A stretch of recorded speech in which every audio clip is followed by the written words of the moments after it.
Ba-da. I also have to be sure that I'm over here, because if I don't wind up remembering to do things over here, then I'm going to move to the middle, and that's going to be problems. Also, hey Kai, how you doing tonight? But, welcome, welcome, welcome. It has been far too long since my last Vtuber Revolt, but I have my computer all set up now, and I am able to actually get back to doing this.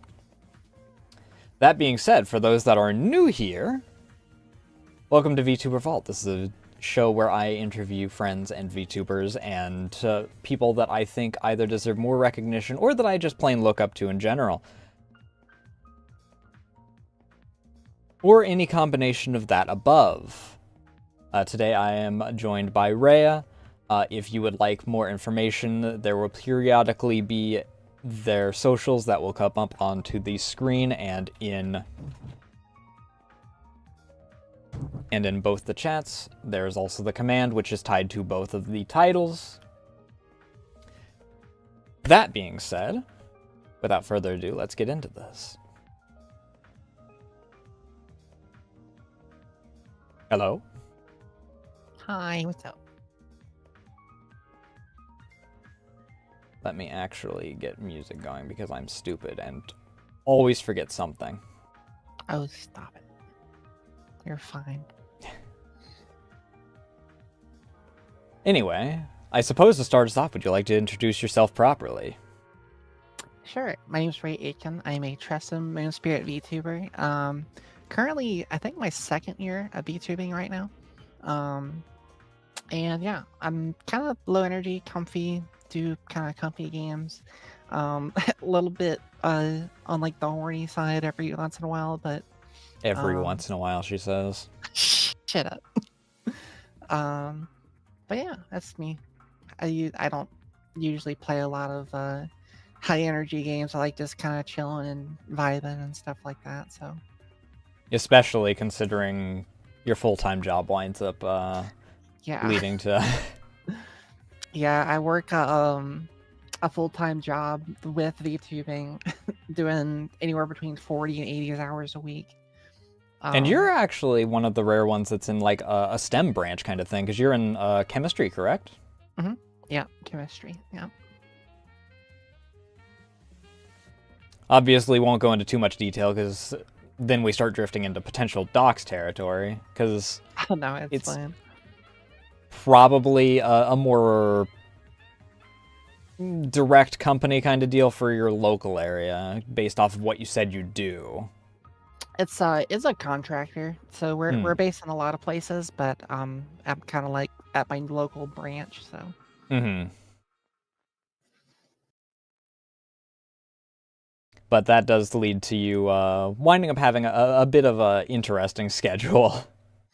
Yeah, there's a lot of weeks where I basically have to be like, scheduled to be announced, basically, because I don't know when I'm gonna be going out of town for a job or not. So it's basically just I don't really know until I get home at the end of the day.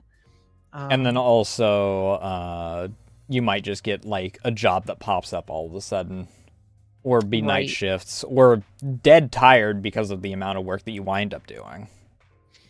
Yeah, even if I'm working day shift and if I'm like out of town working, I'm in a hotel, so the internet's bad. I can't stream anyway. But even if I could, like I'm usually working like 12-hour shifts, so I'm usually just zero energy when I get back home.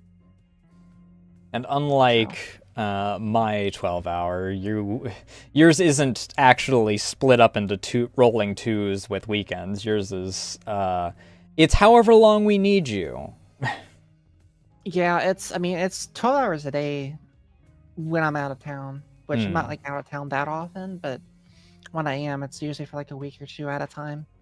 Hey, But it's Sukuna, how 12 you doing hours a tonight? day. Hi.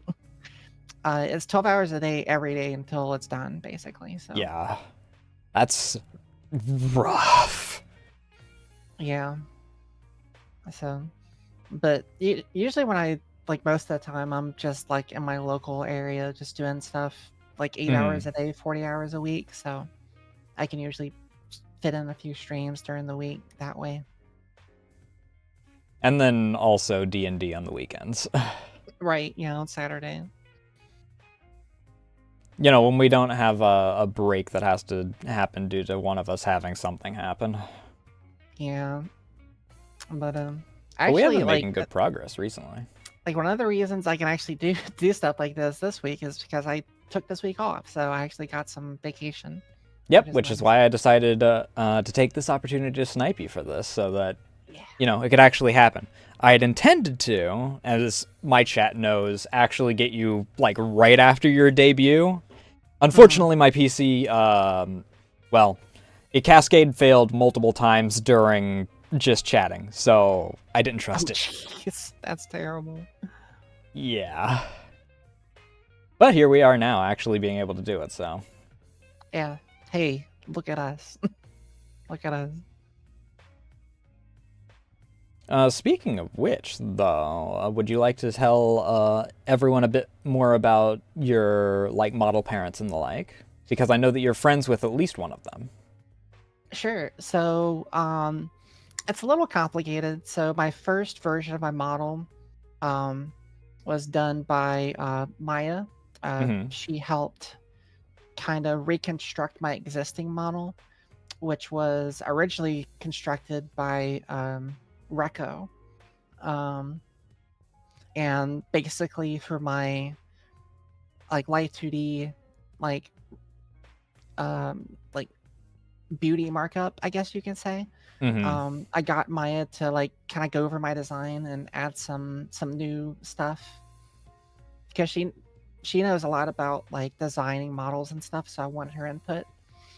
So once we got that and we got an actual ref sheet, Rimu did my model art, which she also did Haruka Caribou's I think her last model, not her current one, but her last one. I mean, her current one, I think she's using the sleepy chibi model, I believe. Right, yeah.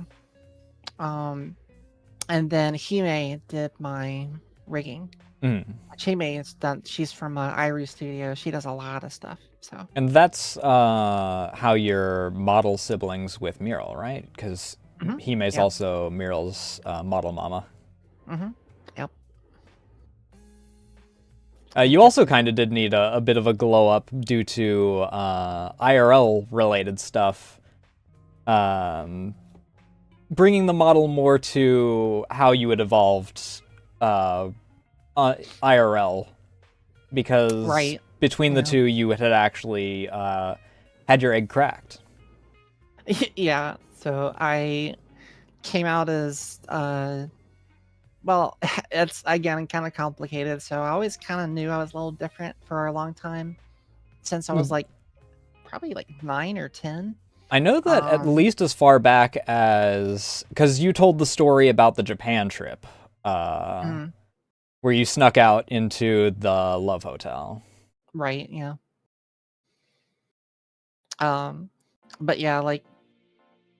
Long story short, like I was assigned male at birth, and probably around 13 or 14, I started to realize that I wasn't like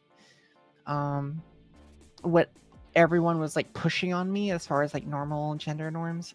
And then I think it took me until 2 years ago, 3 years ago. 2, I believe it was, yeah. For me to actually realize I was just trans, so. And then Mural and I had basically Mural obviously did before because you told her first, but we both kind of had a similar reaction of, oh, I knew. Right, Mural gave me a lot of shit for it. It's just, I talked to her and a lot of other people in our community for like guidance and like advice and stuff, and all of them basically collectively like, just fucking come out already, like just it's inevitable. Mural's actually how I found out that I fit more, if for like getting an actual label, fit more into gray, because she described it as, oh, you don't you don't like feel any particular pull to either side, but you also aren't like pulled away from either one of them. So you're not like directly non-binary. It's just the entire spectrum is gray area. And then Kind of like, obviously for A, marketing, and B, for ease of anyone that doesn't like get into the meat and grits of all of the different things, I just label myself as femboy for yeah, visual that's a ease. good, right, yeah. But yeah, Mural has a good way of getting you to realize why you're asking questions by asking you questions. It's like, I think it was like, I won't go into like too much detail about what she said because there was a lot Oh, of you like really suddenly got... personal. Oh, no, never mind. That's just on my side because I accidentally hit my headset. Oh wait, you good? Yeah, I thought that you got really loud all of a sudden, but no, when I was adjusting my hair, I accidentally bumped my Oh, headset. okay. But yeah, so basically just like ask these like 3 questions like in sequence, and like at the end I was like, wait, oh, I get it, you know. Oh. So I had a lot of really great friends and support with trying to figure out stuff about myself. So Who else have you had in particular? I know, like, obviously, I know Muriel because she's like the big one that has come on a few different times and mentioned it. And obviously, also around the same time as a result, I did an art piece like celebrating. She also went like public with the fact that she's also trans.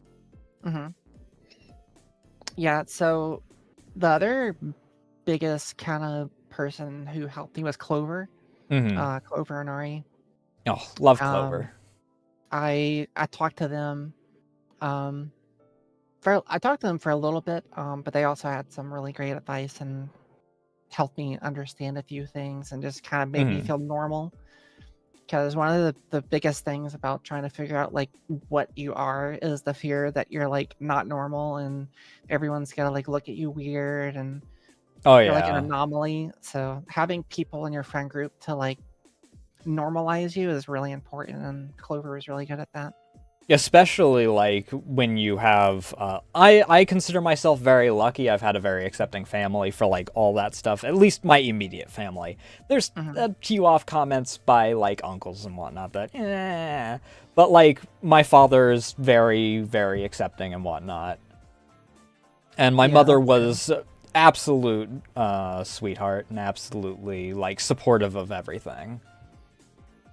Yeah, But that's great. I'm good to hear that. I know that not everyone is as lucky. Like, I know that Muriel had to get on your case about how, like, you're not the problem constantly because you are not nearly as lucky in that department. Yeah, so with the exception of my sister, which my sister's been like, oh man, I don't even know if I'd be here if it weren't for my sister, but Oh yeah, I know that you said that you're very close to your sister, and that I believe you said you both started hormones at the same time, correct? oh no, my sister never did hormones. She's totally just straight, you know. I thought that you mentioned something, or was it that she took you to like the appointments and whatnot? I don't remember what it was. I just remember that she was very supportive, and you mentioned her directly at some point. Yeah, I mean, she helped me go to like appointments with like hormone doctors and stuff like that. Kind of as cover because like my parents were not on board at all. They were like super not into that stuff. And it was to the point where we both knew that if they found out, I probably would have been kicked to the curb and just ostracized. And I couldn't do that yet because I was like 14. Yeah. And I couldn't have survived on my own. So my sister did a really good job of kind of helping cover for me in a lot of instances. She was throwing out the chaff so that the missiles didn't lock on. Exactly. Yeah, she was chaff. But yeah, like my I don't really have a lot of family other than my parents and my sister and my niece.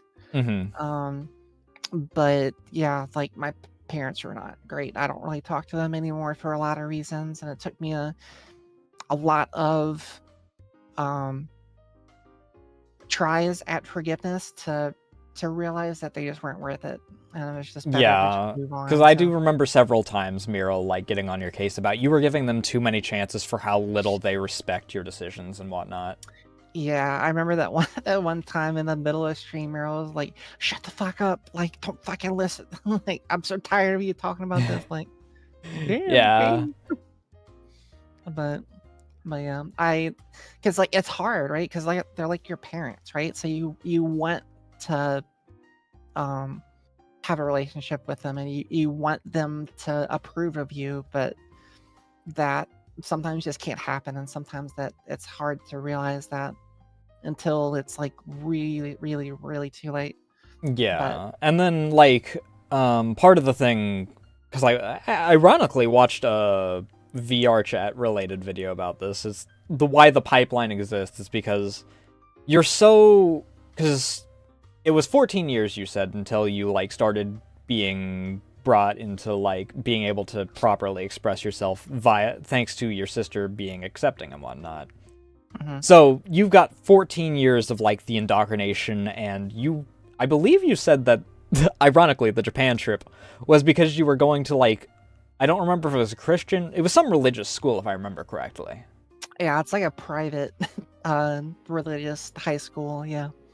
But like you're so far ingrained in your brain for 14 years that you're like, oh well, there's no way that I could possibly be X, Y, or Z. That would be weird. That's what all of the adults have said for my entire life. And then you finally get like into areas that accept you for who you are, and you don't know how to comprehend that exactly as like accepting yourself. So until you get to that point, you're like, oh, it turned me into this. And then eventually everyone's like, no, it's just the fact that you are able to properly express yourself now. Yeah, I guess a little bit like that. Like for me, like yeah, it was like 14 years of that, but it Mm-hmm. went way past that. And it like there was a even though like I was kind of breaking out of the mold at like 14 or so, there was a lot of stuff that was pushed into my brain, like politically and stuff like that, that Yeah. didn't start to work itself out until like my like 19 or 20, like that late. I'd assume that until Um, you were able to like fully move out, it was at the very least partially pushing around trying to keep you in that box they wanted you to be in. yeah, yeah, it wasn't great. I mean, thankfully my sister was like my anchor, and she was there to kind of remind me of like, don't. Basically, she would just keep reminding me like, don't let them like gaslight you into thinking you're like this because you're not, and you know you're not. Mm-hmm. Um, but yeah, and then basically around the time my sister had my niece, and the time we kind of moved out, we both were able to like really like normalize everything, and it just that I think that was like the start of like the healing process, or I guess the deconstruction, I guess if you want to call it that.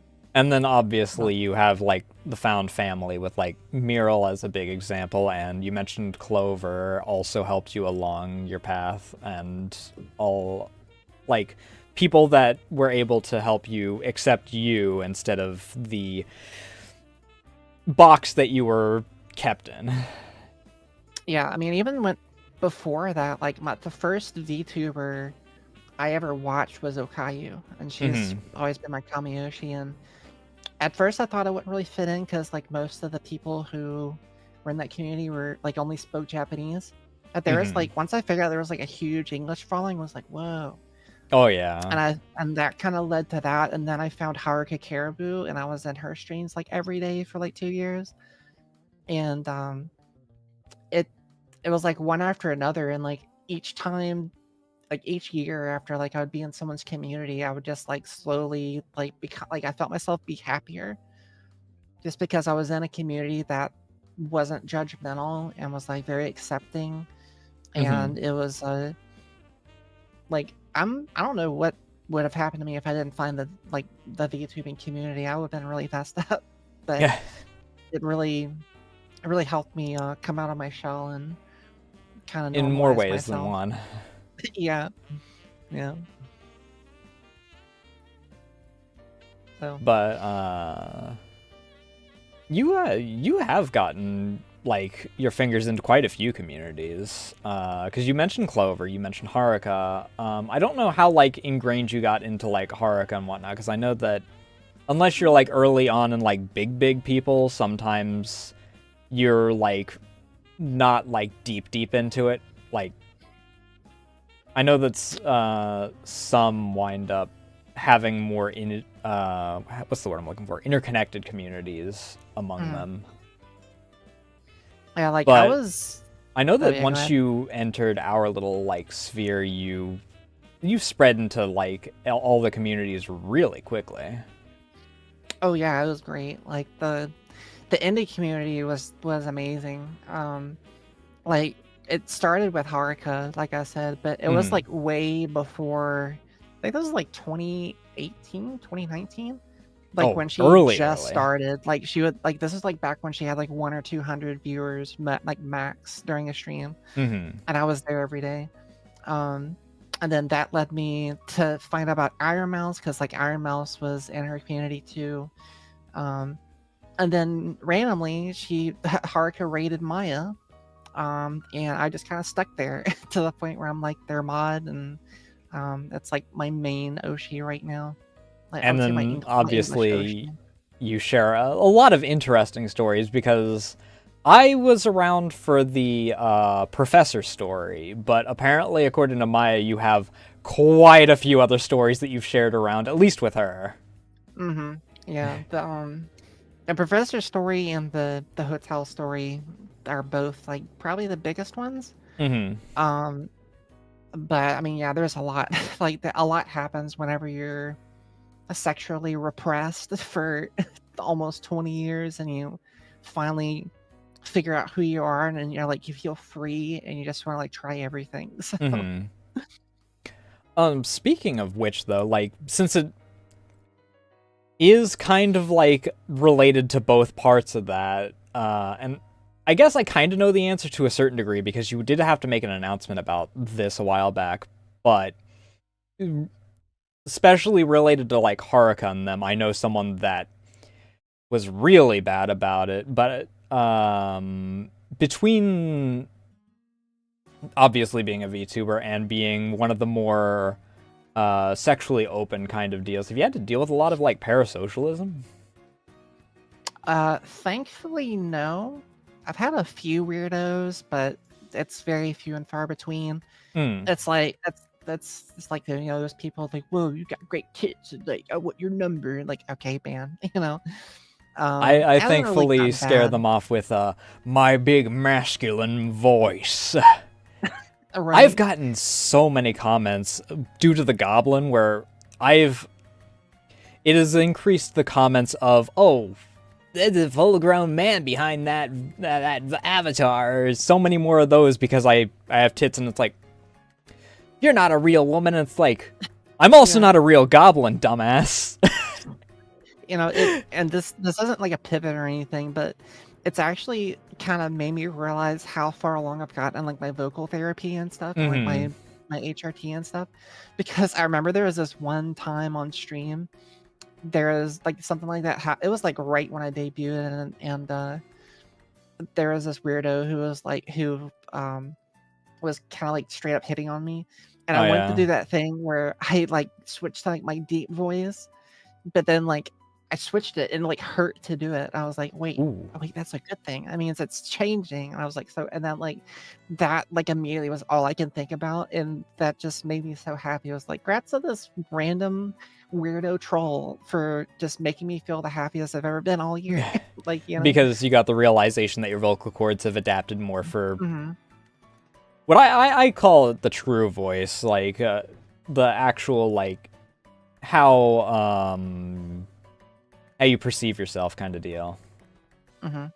rather than your assigned voice or however it is. Because I don't know exactly what the proper terms are for any of that, but I go with like what I best feel mentally on that, I guess.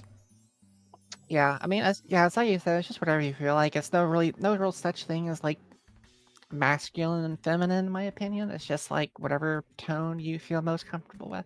There's plenty of That's a women who good have way to deep put it. voices, and there's plenty of men who have high pitched voices. So it doesn't really matter. Just whatever you feel most aligned with.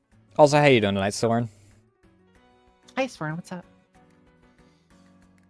Let me read this comment. I'm sorry, Suk, and I got lost in the sauce. Most of the chat until we get to the actual chat segment will probably be a bit slow on the response because we'll be yapping.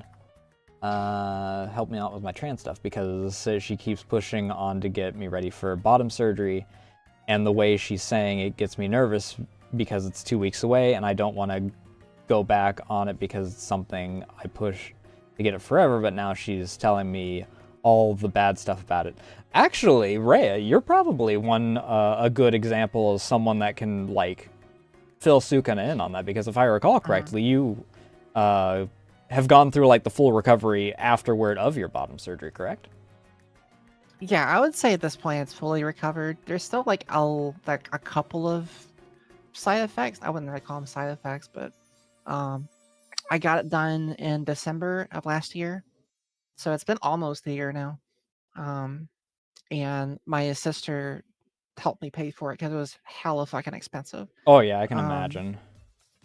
And I would say that, like, it's important to know the negatives of it, what will change, what can't change, and what might change are very important things to know. So you don't get any false ideas about what's going to happen and you start regretting it later. It's something you definitely want to be sure about. It was something I was definitely sure about. But as far as telling you, like, all the bad stuff about it, it's, like I said, it's good to know all the things that could happen, like all the risks and stuff. Yeah, I don't think that your doctor's trying to exactly talk you out of it, more so just being like, here's, like, possibilities for bad, because professionally I have to do this. Yeah, just I mean, in case. they're under, yeah, they have a big liability issue if they don't tell you about all that stuff, and it's like a legal thing, and it's already kind of like taboo about that subject anyway, so they can get like really bad PR and all that nonsense. So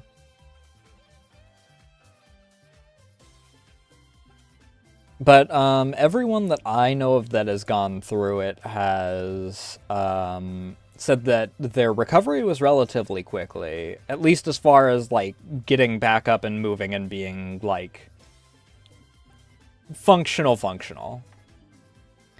yeah, And I'd say, oh, go ahead, sorry. They're quite happy with how it, like, came out, like, appearance-wise as well. Yeah, I'd say for me, I was able to basically just walk around and do all that good stuff within 3 weeks, I'd say. I still need to be careful and stuff and not, like, stretch myself too physically. Yeah. At work, but it's not gonna leave you, like, bedridden for, like, months and months and months. So I think that Violet said that hers took about a month before she was, like, able to move around, but that's a combination of her doctor wanted to be, like, dead certain that none of the stitching or anything was going to be a problem, and also she's got a few medical issues, just base, so it was a little bit longer. Yeah, I would say, like, in general, it's about, like, 3 weeks to a month. For, like, general recovery, and then, like, total recovery, I'd say I'd be generous and say that, like, full recovery, like full recovery, is, like, probably a year. Yeah, that sounds about right. It's not to say that, like, you can't do anything or you have, like, stitches or open wounds. Like, it's pretty much all healed up at that point, but it's still, like, your skin is still thin from the healing. Yeah. And so it's susceptible to tearing and stuff if you're not careful. It's still got some sensitive I mean, it's already a sensitive area because it's the area with like the most nerves, but it's also still like in the healing process of Right, like a yeah. major change, so it's got extra sensitivity. Oh yeah, for sure, for sure. Because like there I was have like no there was like idea if it also 3 comes with like the positive extra sensitivity, but like from what I hear, you can't get as much as if you were like born with it. I interesting. think that kind of depends though. For me, I can definitely say it's sensitive enough to get the job done. Like if it was more sensitive, it'd probably be uncomfortable. I know So, that and I'm going to say close friends with benefits because um they prefer not to publicly be named because they know that there's some chasers that drift around here. mhm. Um but they, I know, also have like all the bells and whistles, and freaking it's perfectly fine with their level of sensitivity. Yeah, I was kind of afraid I would have almost no sensitivity at all, but I was very pleasantly surprised. Um, but I was just amazed. Like those kind of surgeries have come a long way. Like I was surprised at how well it looked after. Hmm. Um, like after everything healed up, like it basically looks just like a normal one, you know. Oh yeah. um, but I'm definitely glad that that kind of surgery has come a long way and had a lot of advancements and stuff like that. So you don't have to worry about getting it botched or anything, as long as it's Hmm. like a accredited doctor and stuff. We are far from the years of whatever the one case was way back when, where sorry, we botched the circumcision, now we're going to try this with an experimental type of surgery. Oh, oof. Because Yeah. that was like what, the fucking 20s or something like that. I think that Obviously, was 100 the years. Surprise, was that that surprise. A big difference.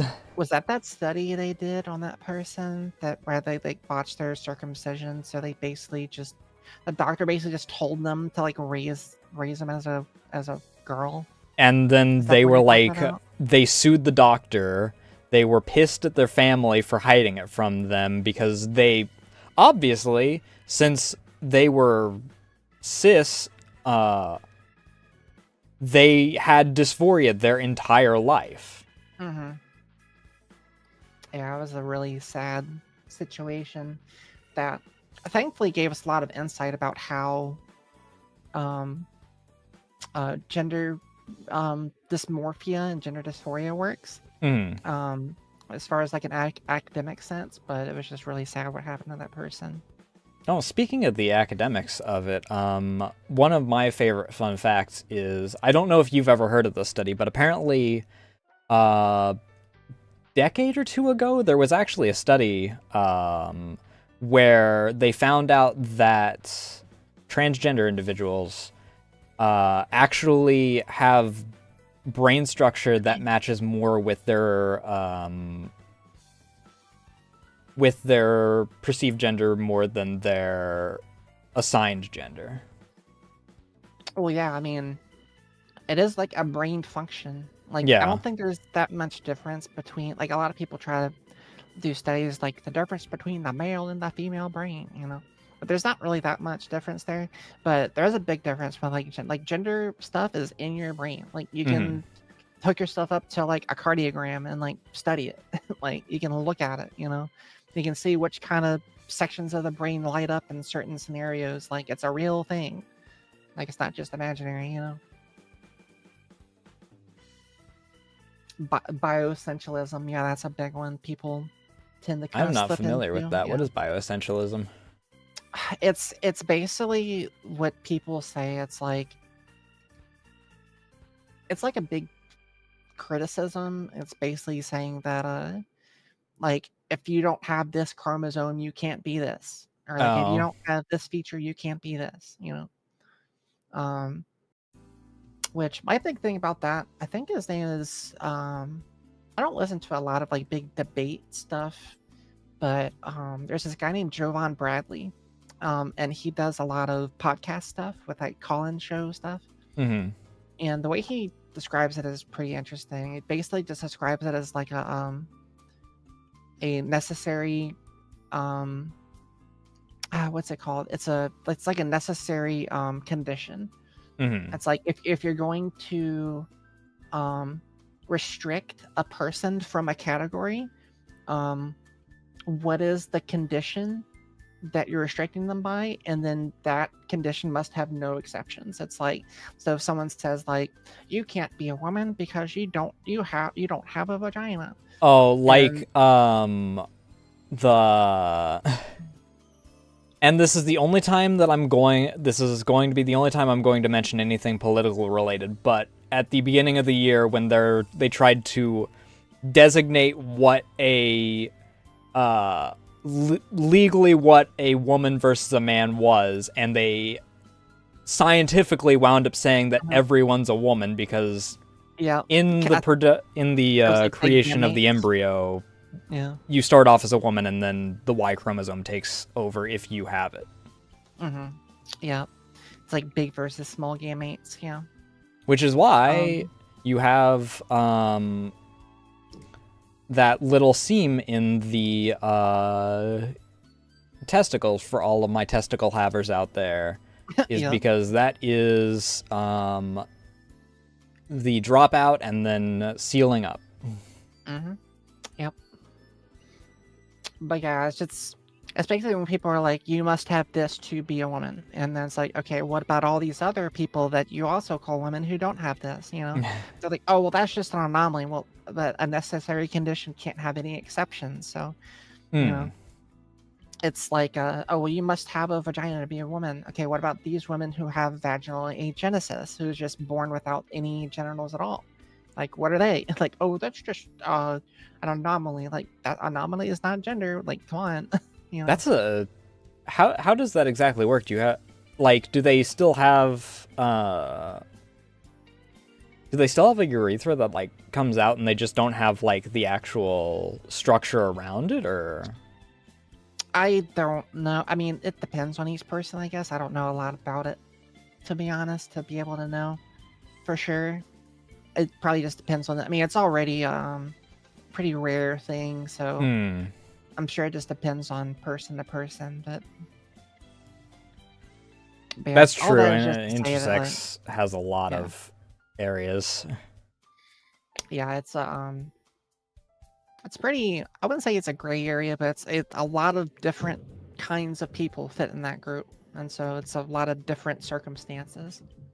I mean, it in general is going to be like a thing because, I mean, we're still dealing with X, Y, and Z as far as like everything in the water and whatnot, from like lead way back when in the air to freaking microplastics and X, Y, and Z that even like for, and I'm going to put this in massive quotes, normal, there's deviation in how genetically everything goes.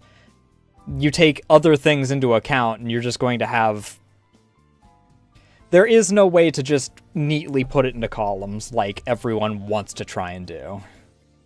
Yeah, I mean it's a social construct, so by its nature it can't be one thing or the other. Like it has to be a spectrum if it's socially constructed, you know.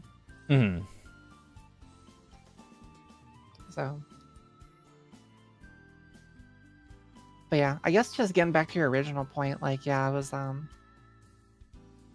we were talking about, like, you know, VTuber communities and feeling more welcome and stuff. Like, yeah, I learned a lot about both, like, trans people and myself, just by being in the community. Like, it was like exposure therapy, like hearing from people that, like, I otherwise never would have heard from.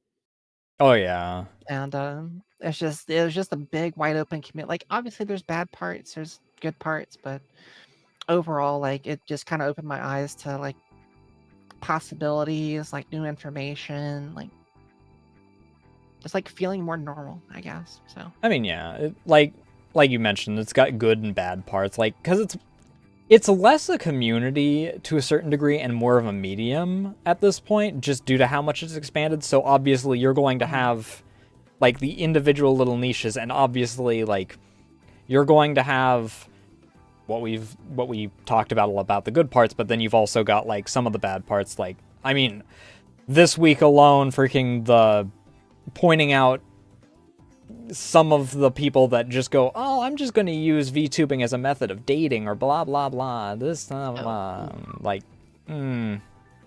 really? Dating apps cost like a quarter of that amount, and even if you use them for a year. Yeah, I don't know. That's that's one of the bad things about having your community like grow that big, is that it eventually just opens the door for bad people. But Yeah. I would say overall, like, the VTuber community as a whole is better off than it was before. Like both, like we're more understanding of indies now. I would say before, like it was way more corporate because like indies weren't really a thing back then. Oh yeah. Um, And then obviously like that has like idle stuff and whatnot, which I don't know exactly like what the trigger point is, but I know that at least for Hollow specifically, the Indonesian branch got like Ollie was a big one where she would be like, hey, I want to talk to these like indies and whatnot, and she would talk to them. She'd talk to like Joel and Iron Mouse and other people outside, and she did really, really well as a result. And then Hollow's like, huh, that went really well. yeah, What if we now, let these guys like a little more freedom? And then we get to the point where we're like Justice and whatnot now, where like Rhea was able to collab with Dia, Gigi Marin in general. oh yeah. It's like Narissa and Kiara both do a lot of indie collabs and stuff with different people. Yeah, that's great. That's great. And like it's done like really well as far as like them being able to like, you can still see parts of it where they're like, we still have to have like some of our idol stuff to this. It's mostly in the JP branches and whatnot, but like there is a lot more freedom for them to like do a lot of other stuff, because Hollow is like, it actually works. We don't have to like keep it in this like tight little confined thing. Yeah, hopefully it continues to do that and go that way, and corporations don't feel as like isolated with themselves, because that just only leads to bad things in my opinion. But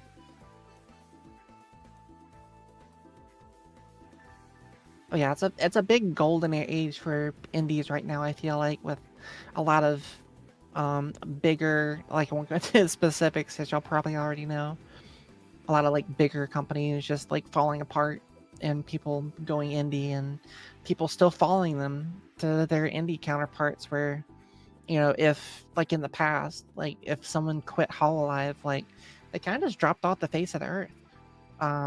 And you don't really like, they would go to their indie, but like they wouldn't like be very open about like, hi, this is me, this is how I used to be. Thankfully we're in an atmosphere and environment where that's more accepted now. If we Whereas go like back back to then, like that as the progenitor point, I guess that like Coco is probably like the first point of like a turning point in that regard, because she's like the big one that I remember where everyone's like, hey, we know who she was before, just continue to support her, and just look at how far she's come now. She's in 2 different Yakuza games now. right? Yeah,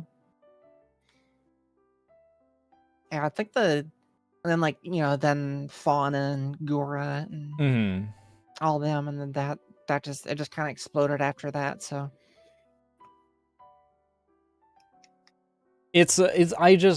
I love how the evolution has happened, and how it hasn't like been, obviously there's some people that go, oh, I still want it to be the idol thing. I want my Oshi to be separate from me and to stop existing once I can no longer buy all of her stuff.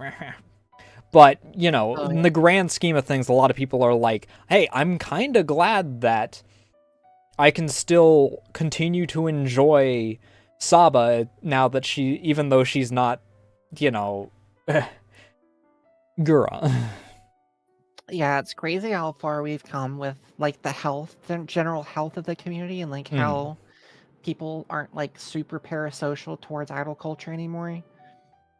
Um, it used to be pretty bad. I would say it's not as bad. Like it still exists, don't get me wrong, but it's not nearly as bad as it used to be.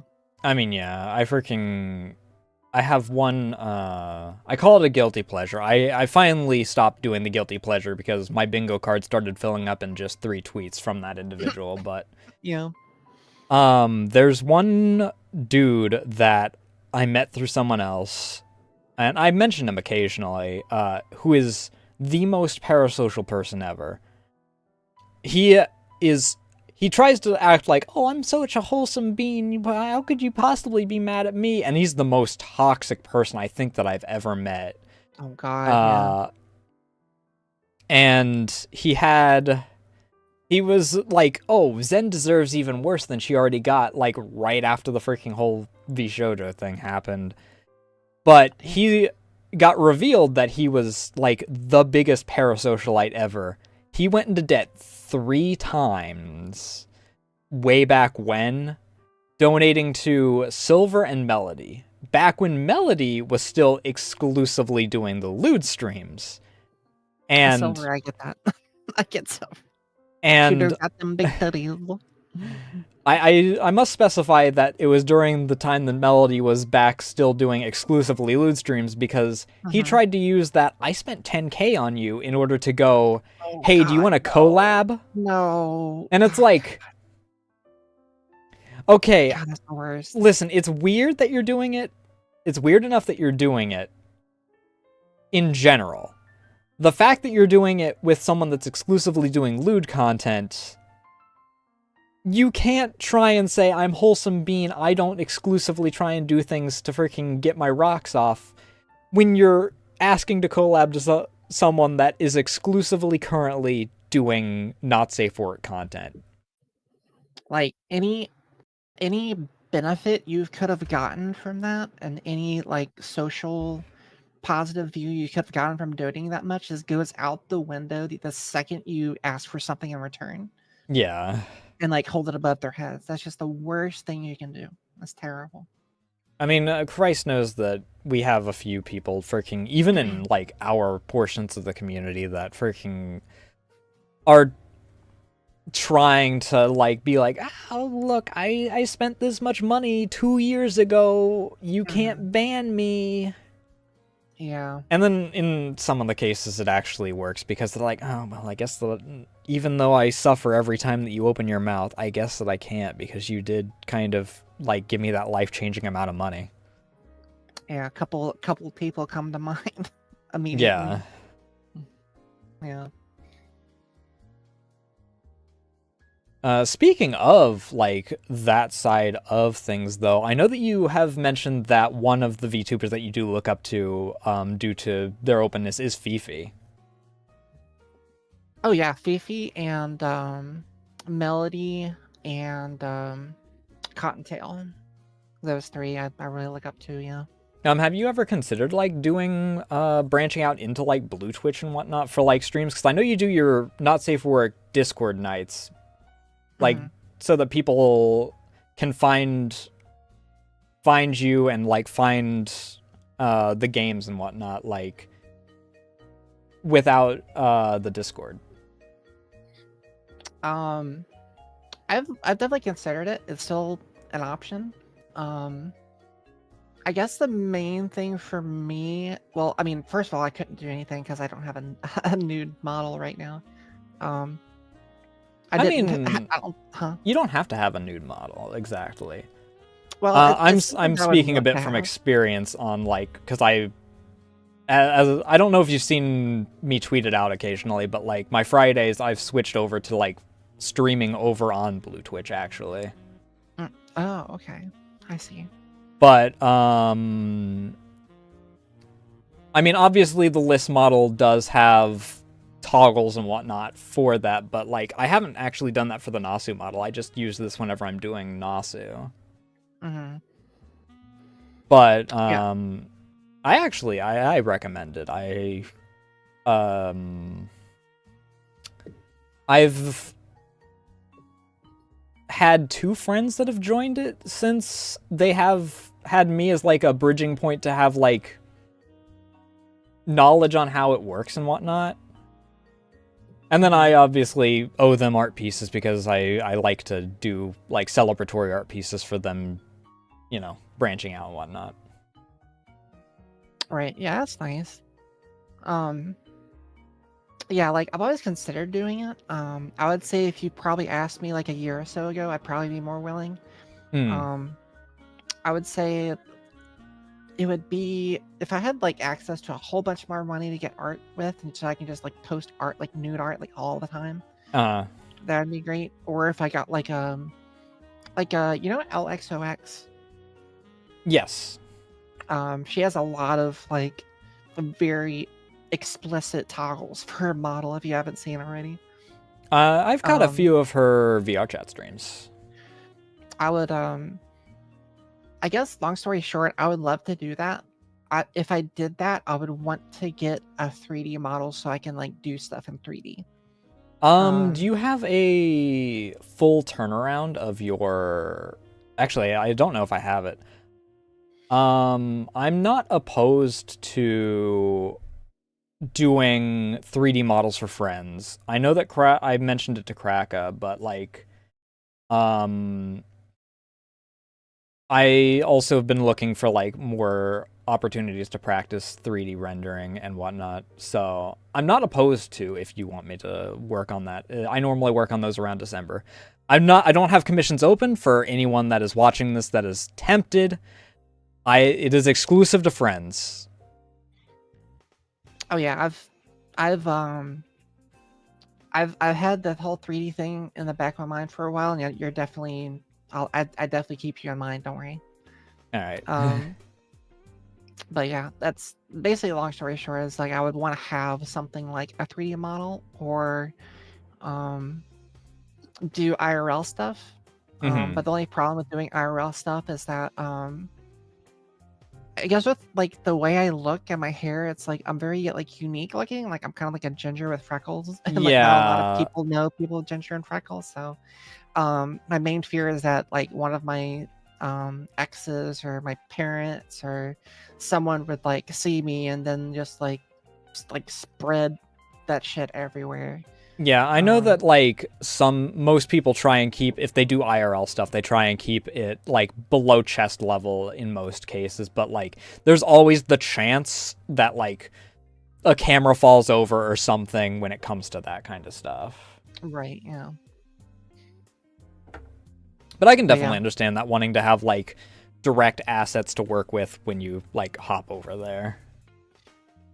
Yeah, I would want to, because like it's like you said, I already have like not safe for work Discord stuff. So like if I want to do stuff with this model, I can just go over there. But if I'm gonna make like a big switch to over there, I would want to have something big to like use with it. Oh yeah, that's kind of my thing. Is like I don't do exclusively over there, obviously, and I don't really plan to. Like, if Twitch dies any day now, honestly, at the rate they're going. And it's weird that that's no longer as much of a joke. But I'd probably just switch to like doing exclusively YouTube because I have the foundation for YouTube and a community there already. And also, like, obviously, I still enjoy doing like normal stuff. If I wanted to exclusively do that, I would just start doing exclusively over there, X, Y, and Z. I just use it for not safe for work art, and then occasionally like games or freaking having a little more freedom in yapping, because if I talk about like a particular experience that I had during a freaking post-show or something like that, and it's a little too graphic for Twitch, I get banned. If I talk about it over there, then it's like, not as bad. Like Rose Right. goes over there and just tells some of her stories of when she was in various groups and whatnot. Right. Yeah. Yeah, I guess getting back to your original question with like those three main, like I guess you call them loot tubers, they really helped me kind of become more normal with like being open about like sexuality and stuff. Mm-hmm. I wouldn't say that like my sexuality is like super important to who I am, but one of the biggest things that I came out with whenever I came out as like trans and stuff is like a huge like sexual liberation. Yeah. And to the point where like I feel like it's kind of who I am to a certain extent. It's just someone who is very open about sex and stuff. It kind of goes hand in hand with my, because like I have really bad social anxiety, which Mm-hmm. like I know some of you are thinking like you're a VTuber and you have social, like yeah. Oh, surprise, surprise. I could talk about that a little bit more, but basically, it's always been hard for me to like be as open about it on stream as I Mm-hmm. am IRL. And it's something I'm working with. One of my big goals is to be as open as like Cottontail or Fifi or LXOX or any of them. Mm-hmm. It's definitely a big goal of mine is to be like as open and like forthcoming about like my sexual side as them. But it's definitely hard having social anxiety and just having that voice in the back of your head, like yelling at you not to say anything weird, like Yeah. saying that they're gonna judge you and stuff like that. And it's not as bad as it used to be. I'm getting better about it. But it's just something I just kind of keep working on. I mean, I still So get that as well, like from time to time, because I've talked about how now that renovations have actually been going along and I no longer have other people in this house with me past like a certain point in the day because they sleep in their house now. But there's still like that voice that you get nervous regardless of like if you're alone and don't have anyone else listening, you still like, is this line a little weird or X, Y? I mean, obviously yeah, I'm going from a voice acting perspective rather than like, just talking about experiences and whatnot, but like right. similar idea. Ironically though, it also does like, it's another thing that I believe Muriel has helped you with as well, because she's not like as into the directly lewd stuff, but she is, I believe she labeled herself as a sex positive tuber at one point. Right. So it's yeah, she definitely helped with that a lot too, for sure. That's just one of the main things I admire about Mural. Is something I wish I can do is being able to speak your mind as openly and as like straight and like interrupt free as she can. Mm-hmm. That's something I've it's like one of my big goals is basically to get to that point. But DTubing in general, it began as like as like a exposure therapy for me for my social anxiety. Oh yeah, Like that's I was why I started actually streaming in the first place, is like, it was twofold. Exposure therapy for that, and also peer pressure, so I didn't wind up with 600 work in progresses or games that I just didn't finish. right, yeah. But I was talking to my therapist about finding this new VTuber group that I was really into, and she like thought about it. She was like, "Have you ever thought about doing that?" I was like, "Oh God, no! I'd be so scared." Like I like if I'm on a stage with like in front of 5 people, I'm like sweating. And she was like, "Maybe you can think about it. That might be a really good idea for you to like help you like to have like exposure therapy." I was like, technically, it was kind of my therapist's idea to become a VTuber. But it ended up working out pretty well, and Mm-hmm. she tells me she lurks in my stream sometimes and, and gives me pointers about little things that she catches. And like, I kind of noticed you felt nervous right here. Why did you feel nervous? Like, so it's pretty nice to have your anxiety therapist in your stream lurking sometimes. So you've got like a very good like support group around for like various things. Like obviously we've mentioned Mural several times. You got your therapist along, and I know that like at least from my perspective, you've gotten better at being more open in like the role playing stuff for D&D because even though you're still self conscious about it, which you've outright stated, you are like a million times more confident in actually playing your character than you were like session 1. Oh yeah. I'm glad to hear that though. That's a big thing too for me was role playing because that's the not only like knowing who you want to be, but like changing yourself to be that in front of people. It can be kind of scary. I mean, Um, even me, I freaking have played like maybe a dozen different games and obviously DM'd like 4. And I still get nervous whenever I'm like putting on a voice or like playing a certain character that has like Stran was my worst one where there's Skaven that's been like stranded in Syncope.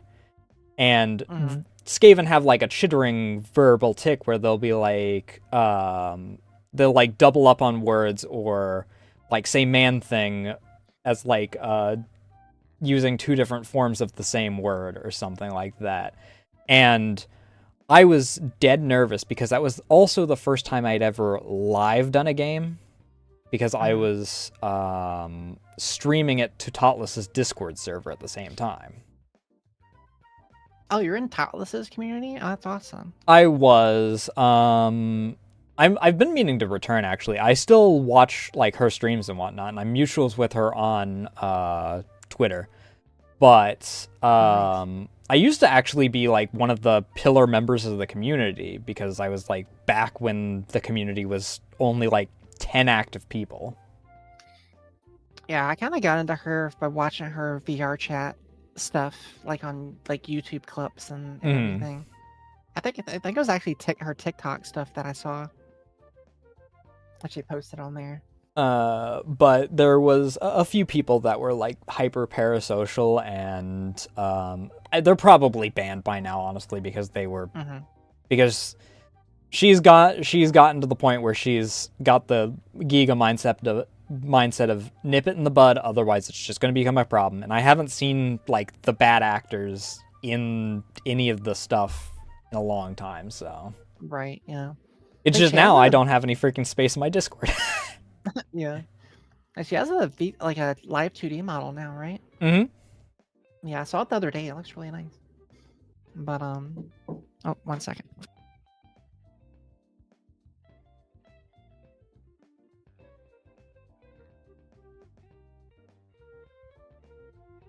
Let me take a quick sip here.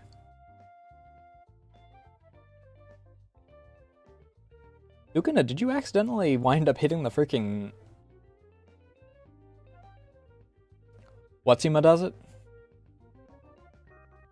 It didn't actually... Is my MIU broken again? Come to think of it. Okay, sorry, Remy had to ask me something. Oh no, you're fine. But we were talking... You had something you were mentioning about, like, Totless stuff? Oh, I was just mentioning, like, I think it was around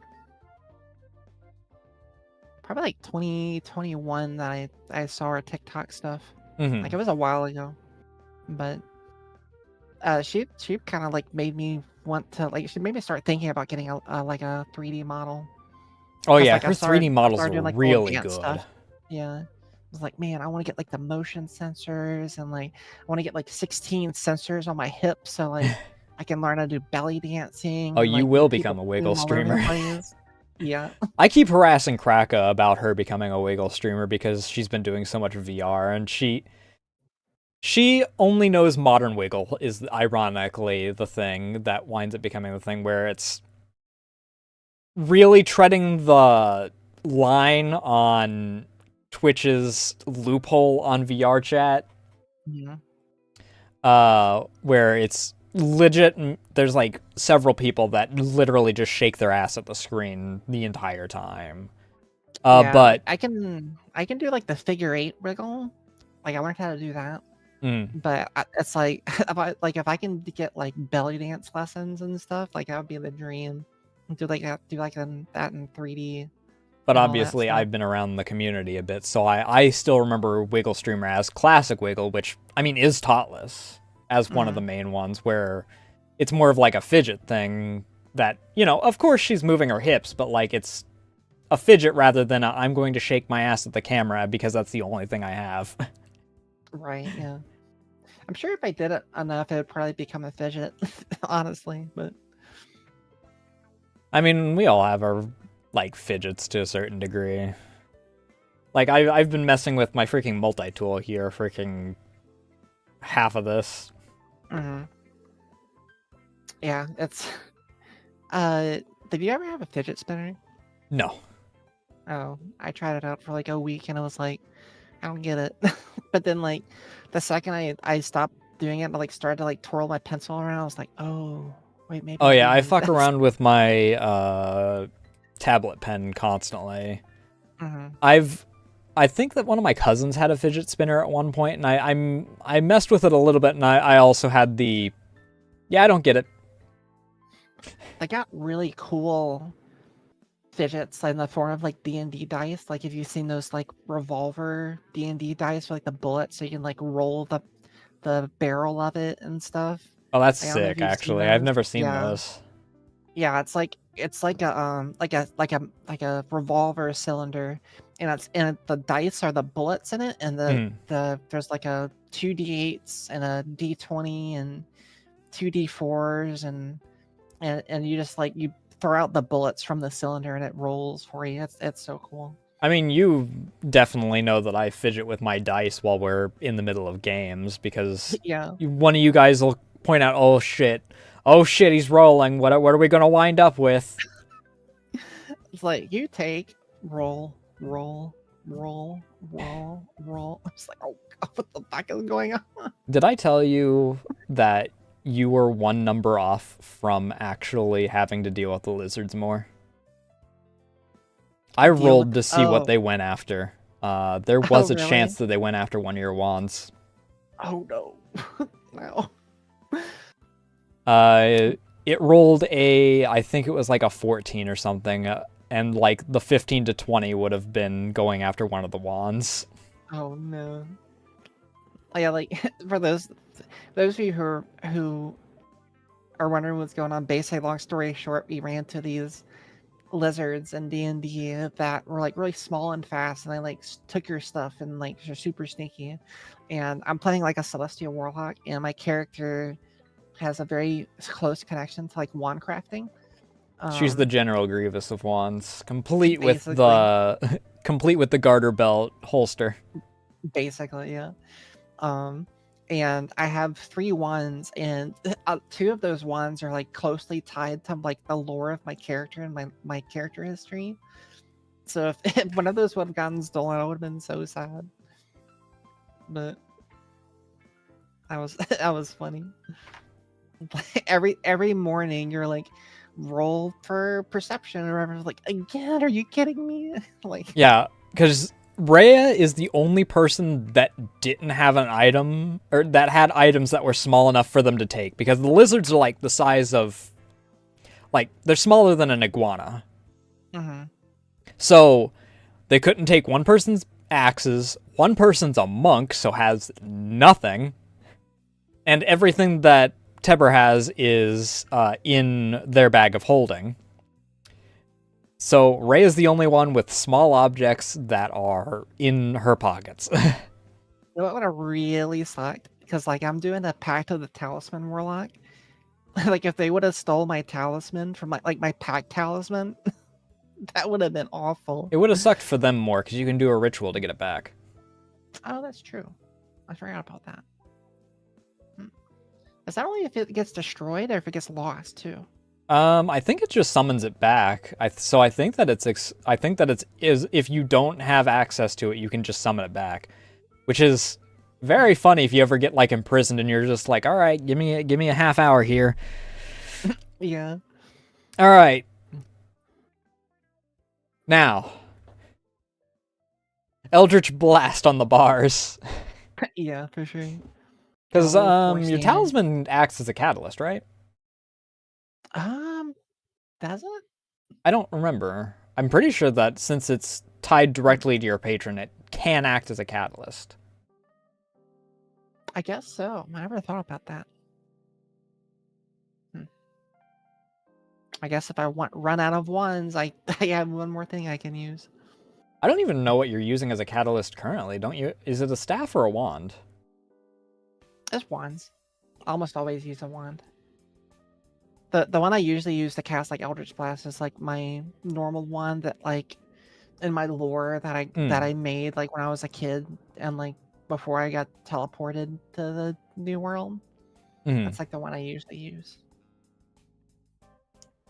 And then I got the healing one and that cool fireball one that I got from that dungeon too. Back to the social anxiety, which led us on to Yeah. this. So you obviously mentioned that you still have it. Is it like exclusively for crowds? Because I know that you have mentioned that you like are close with quite a few people. You're close with Clover. You're close with Muriel, obviously. You're close with quite a few people in your community and like in the what people still, I think some people still call it like the 68 expanded universe and whatnot.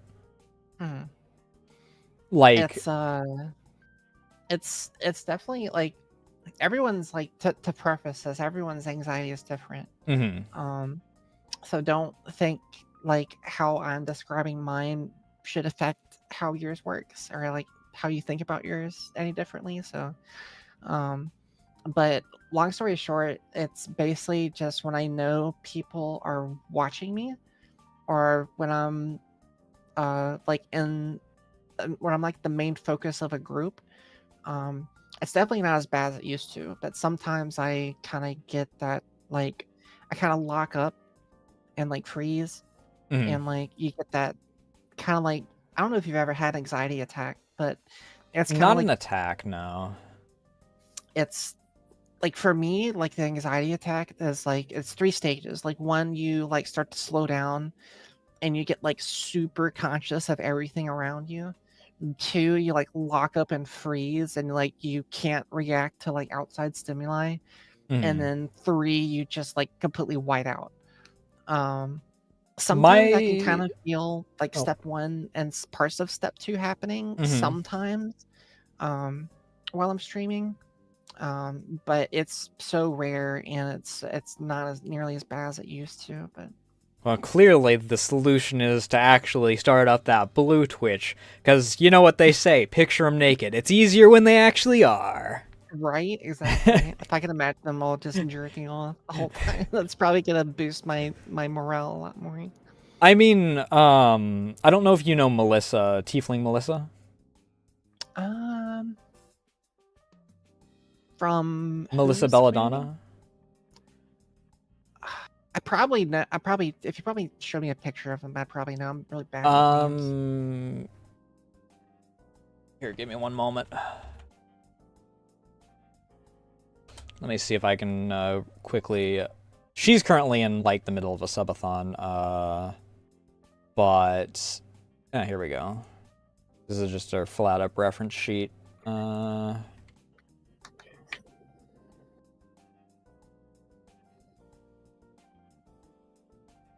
Oh, I like that model.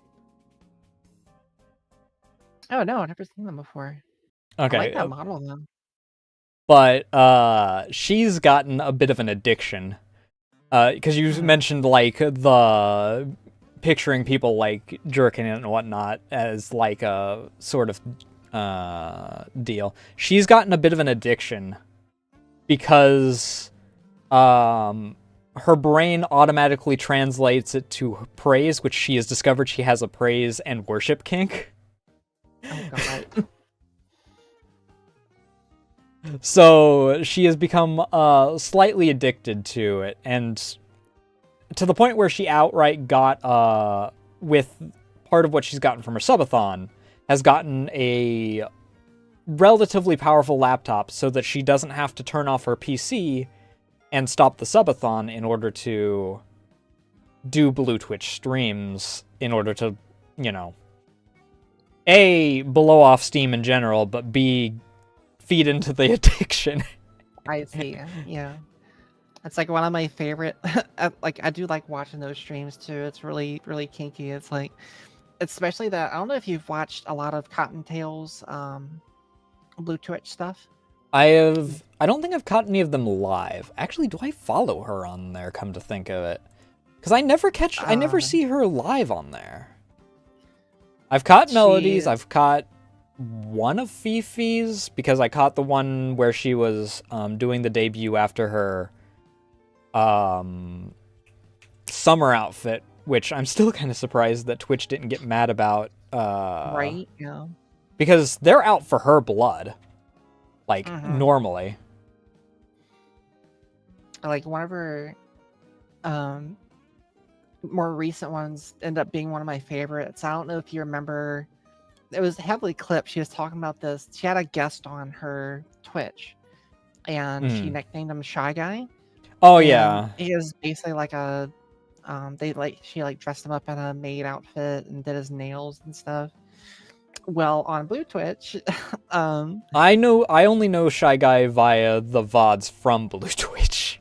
Yeah, on Blue Twitch, she did a episode where he was still over, and like she was like kind of like doing herself and all that, and then at the end, chat was like, get Shy Guy, and she was like, okay, I'll get Shy Guy, and this man goes to town on her. Oh yeah, you can hear it in the background. She's like screaming. I'm like, oh my god, this guy. I remember, I think it was like one of her winter specials or something when she like first had gotten with Shy Guy, and like how hey Mecha, thanks for the follow. How you doing? But you know how she's like normally the one that has the domineering presence whenever she's like dealing with people, where normally she has anyone else she's collabing with folding up and like all flustered and whatnot, like Numi, Calum, Melody, I think she has, but she's like the domineering presence normally. That goes away really quick in the bedroom, let me tell you, from what I've heard. The Shy Guy, I don't remember the exact line, but it's like she is like stuttering and whatnot. She's like, he is just like eyeing me and then like giving me finger motions and whatnot. It's like, I have never heard like bottom side Cotton until now. Bottom side Cotton comes out a lot on Blue Twitch, a lot. But oh god, what was I gonna say? What was it? Fuck, I had it on the tip of my head. It was oh, did you see the collab between her and Beetle? Or like she did like a little chat thing with Beetle. I think that I saw parts of it. Oh my god! Never before have I needed to see those two like fuck on Blue Twitch before. Like I need to see that. Like that, the energy between them was like so genuine, and like oh my god, it's like they have so much chemistry. Like I'm not really one to like ship people, and like I tend not to, but like god, like in that moment I was like please. Cotton's really good about that. She like seems to have I mean, I guess that, like, the best way to put it is, like, in the Soul Leader terms, where, like, she has the wavelength that can almost match anyone's that she seems to be with. For sure, yeah. If I ever met her, I would just turn into a puddle. Oh, freaking for sure. It's over. It's all Jover. I mentioned this, like, with Archie, and, like, because I still classify myself as a Switch. Like, despite the fact that I'm a bottom magnet. And the only, like, top I know is, well, my adoptive brother, Teber. Or adoptive sibling. They actually have outright said that they prefer sibling now instead of brother. Yeah. But, obviously there's not going to be any of that kind of dynamic between us because I'm closer with them in a familial sense than I am with my biological brother. So Right. I'm not gonna say that you guys out there in the crowd that want to get fan art are banned from it. However, I'm not gonna freaking be feeding into that kind of thing. Yeah, that makes sense. Without like Even, a decent prize pool as far as like the money goes. yeah, For the that right makes sense. price, Like, then I don't know. Like, yeah, we can have like an auction. yeah. But It will not get yeah, physical though. That is probably a line that will not ever be crossed, regardless of the prize pool. yeah, that makes sense though. It's like even though you're not related, like you still feel that like sense of family, and that kind of question just never pops up in your head because Yeah, it's just like it's Teber. Like, no, that's just not who they are to me. yeah.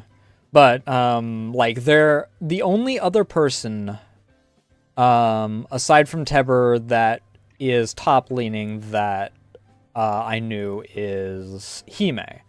And we got into a little bit of discussion, and then she got like pulled into something else. She went to Japan and then like got super distracted with other stuff. So the topping never wound up happening, kind of deal. So sorry, chat. I still don't know what any of that goes. I do, however, feel like at the very least there would be freaking maybe a back and forth between on Cotton. Cotton might be the one that freaking winds up crossing onto that kind of deal if it were to ever happen. Yeah, Cotton's dynamic is definitely like pretending to be a top to make the other person's top energy come out and then switch to bottom. Yeah, that checks That's out. that's kind of what I get from it. But I've outright started classifying as like top leaning switch because even the other switches that I know half the time wind up being more bottomy whenever I freaking interact with them. Right. Yeah, I'm sorry to say I'm as bottom gets. The bottom of the barrel is too high for me. There was a discussion when I was with Archie 2 weeks ago. Yes, 2 weeks ago, because last week was my creative carousel. We were collabing and doing art. But you and I gotta say Dawn instead of Sarah, because Sarah freaking is more top than Dawn, and then you three freaking between the three of you, I wonder which one would come out on bottom, I guess is the best way to put it. The top of the bottoms, I don't know, whatever you want to freaking label it as, whichever one used the most bottom, because all three of you are like literally just walking on the bottom there. Right, yeah. It's like that meme. It's like they both found out they were bottoms. They like that's both like laying down on their back.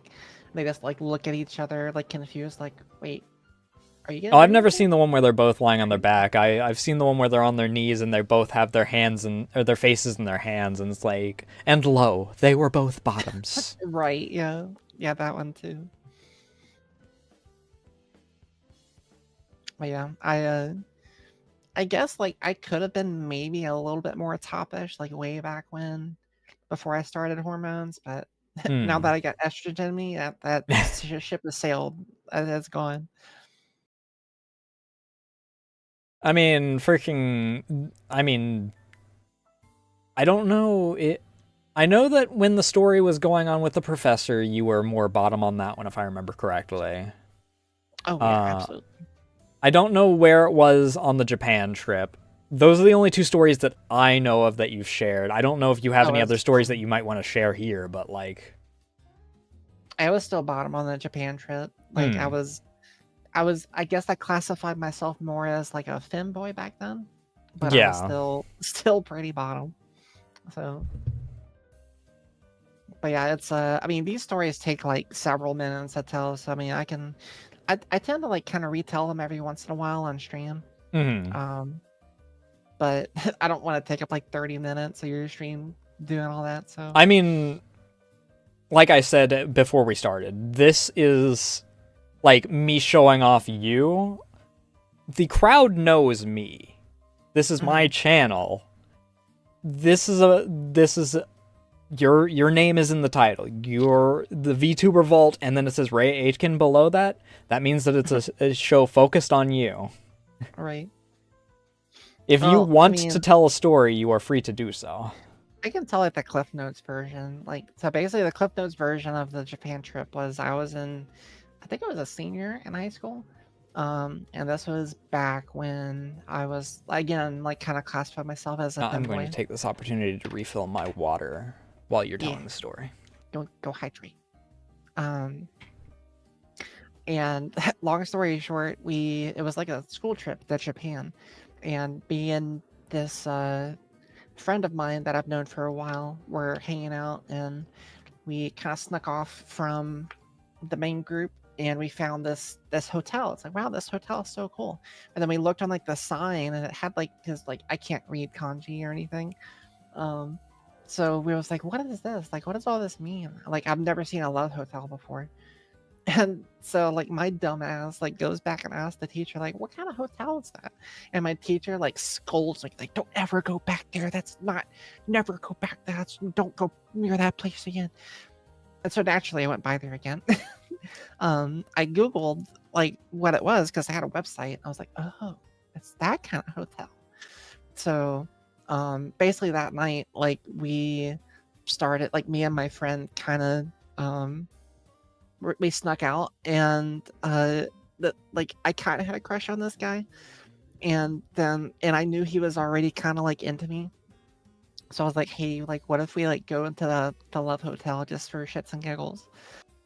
And we went in there, and it's like, oh, this place is nice, and one thing led to another, and it was all Jover.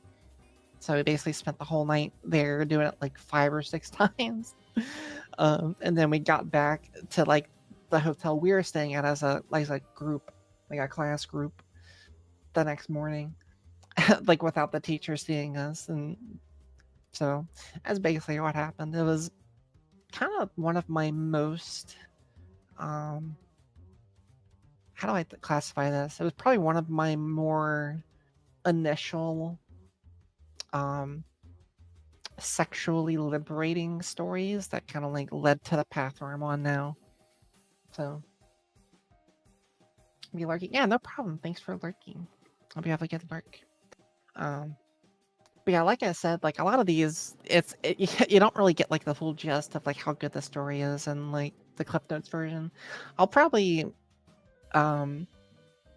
tell those stories again on my streams every once in a while, especially if someone asks, like, because I know I get a lot of new people that haven't heard of it before. So if someone like asks, like, hey, like I'm new here, I haven't heard about this story, like 9 times out of 10 I'd be happy to tell it. So welcome back. All right, what? Oh, I just went over like the Cliff Notes version of the Japan trip. Okay. Basically just saying like I'm totally fine with like telling the full story on my stream, like if someone asks. So Yeah, because I know that you've told it in the past on your stream. Yeah, I got that one. I got the professor story. There's probably a couple more stories I can tell that I haven't told before, but I'd have to like take some time to like kind of compile the information in my head Yeah. so it comes out tangible, Because those are the only two that I know about, because you shared it in Maya's on the professor story, and then yours was Japan trip. I should have asked this honestly near the beginning, but we got tangented. But how did you actually come up with the name for, Rhea Aitken? So this is actually my third iteration of my username. My first one was Moonman Clint. And What? Moonman Clint, and Okay. I just like the name Clint, and then once I kind of realized that I didn't identify as a man anymore, it felt weird having a man in my name, so I changed it to, I think it was Tsuki, Tsuki. Okay. And then after a while, I felt weird because I'm not from that culture, so it Mm-hmm. felt weird using a name from that culture. I didn't want to like, um, what's the word? Appropriate. Appropriate. Yeah, I didn't want to appropriate. So I after like a year of that, I changed it to Rhea. And that's where I am now. So Okay. I wasn't sure if like if there was like a particular reason, or if it was just a name that you thought sounded nice. I mean, part of my lore, which like I don't go into a lot. I should probably like I go into it every time I have like a debut stream. I kind of talk about it, Mm-hmm. but like my lore is that I live in the Aitken crater on the moon. Which like the Aitken Okay. crater is like one of the biggest craters on the moon, Mm-hmm. and so that's like my last name, and then Rhea is it's just a nice one syllable name, and it's also the name of a moon, and yeah, so that's pretty nice. It's not Much like a less lot of thought. embarrassing than mine. Oh, but wait, what do you mean? So Nasu exists because I needed a color-related name. Because Nasu was originally created for a friend's Ruby fanfic. Oh, I see. So, I needed a color-related name, and then I was like, oh yeah, I'll also do this, because it fits like a bit of a theming kind of deal, and it's technically the last name should be Amaya, if I were to translate it like properly. Mhm. And Tebber gives me shit for this because Amaya is like specifically the rain at night. So technically, if I were to do the 2-part Oshi mark like a lot of people do, it would be the eggplant and the sweat drops. Hell yeah, let's go. So, wait, so Nasu is the color? Nasu is eggplant, hence all the eggplant theming. Oh, it's like a. Oh, It's it's like a. Japanese Is for it like? eggplant. Oh, I see. I get it now. I get it. I get Yeah, it. so technically speaking, my Oshi mark should be exclusive to Blue Twitch. I love it. Also, I love the implications of like the eggplant look with the hoodie and then the white on top. I mean, Mhm. if I didn't have the hair wings and like the freaking swoop that goes off to the side, I would have fallen into the silhouette trap due to how my hair is. Yeah. Yeah, I was just thinking that. Which I think it's Lily that pointed out the hair trap with 90% of VTubers that have long hair, Uh-huh. where, hey, you silhouette, oh, I'm a dick. Yeah. Yep. That's like one of my that's one of the things because like I'm coming up with my 2.0 outfit slash model right now. And that's like one because I was starting to think like should I do because I have kind of like medium hair right now. I was like, should I do long hair or short hair? And every single time, I think I was talking to Matcha about this, and I was asking them like, what about this hairstyle? What about this one? And they're like, yep, that looks like a dick. Yep, that's a penis. That's phallic. I'm like, fuck it. I'm just gonna get short hair. I was getting like 2B hair from Automata or something. I don't know. And secretly, But everyone in both the chats, secretly, that's when the actual nude base exists. That's why we mentioned Blue Twitch earlier. I'm mm, totally not talking out my ass right now. I don't yeah, know, actually. I haven't gotten spoiled on the 2.0.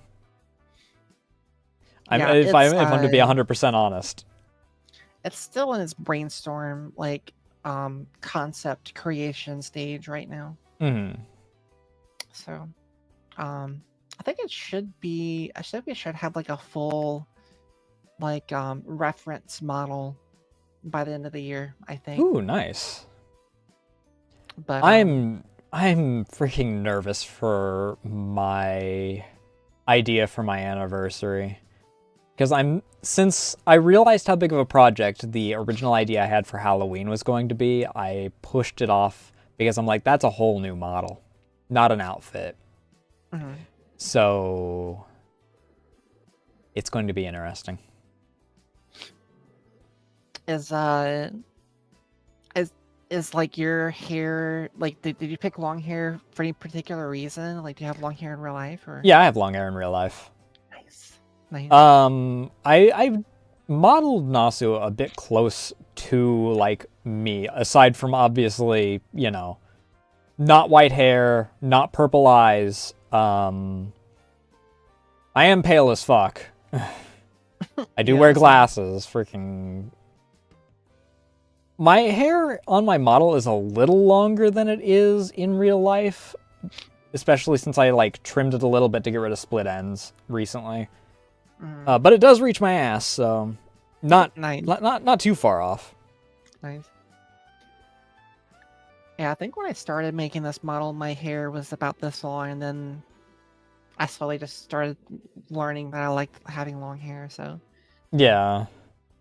but I am a ginger, so I don't look anything like my model. Well, I mean, I kind of do, I guess, like facial structure, I guess. But as far as like hair and stuff goes, like no, I do a lot of those pit crew things, like Vtuber model versus IRL things. Like I do those a Yeah. lot, and people are always surprised. So Always find it a little amusing when people like are constantly like, I'm a VTuber because of privacy, blah blah blah, and then the VTuber versus IRL comes out and they're like, real life face, let's go. It's like, yeah, it's.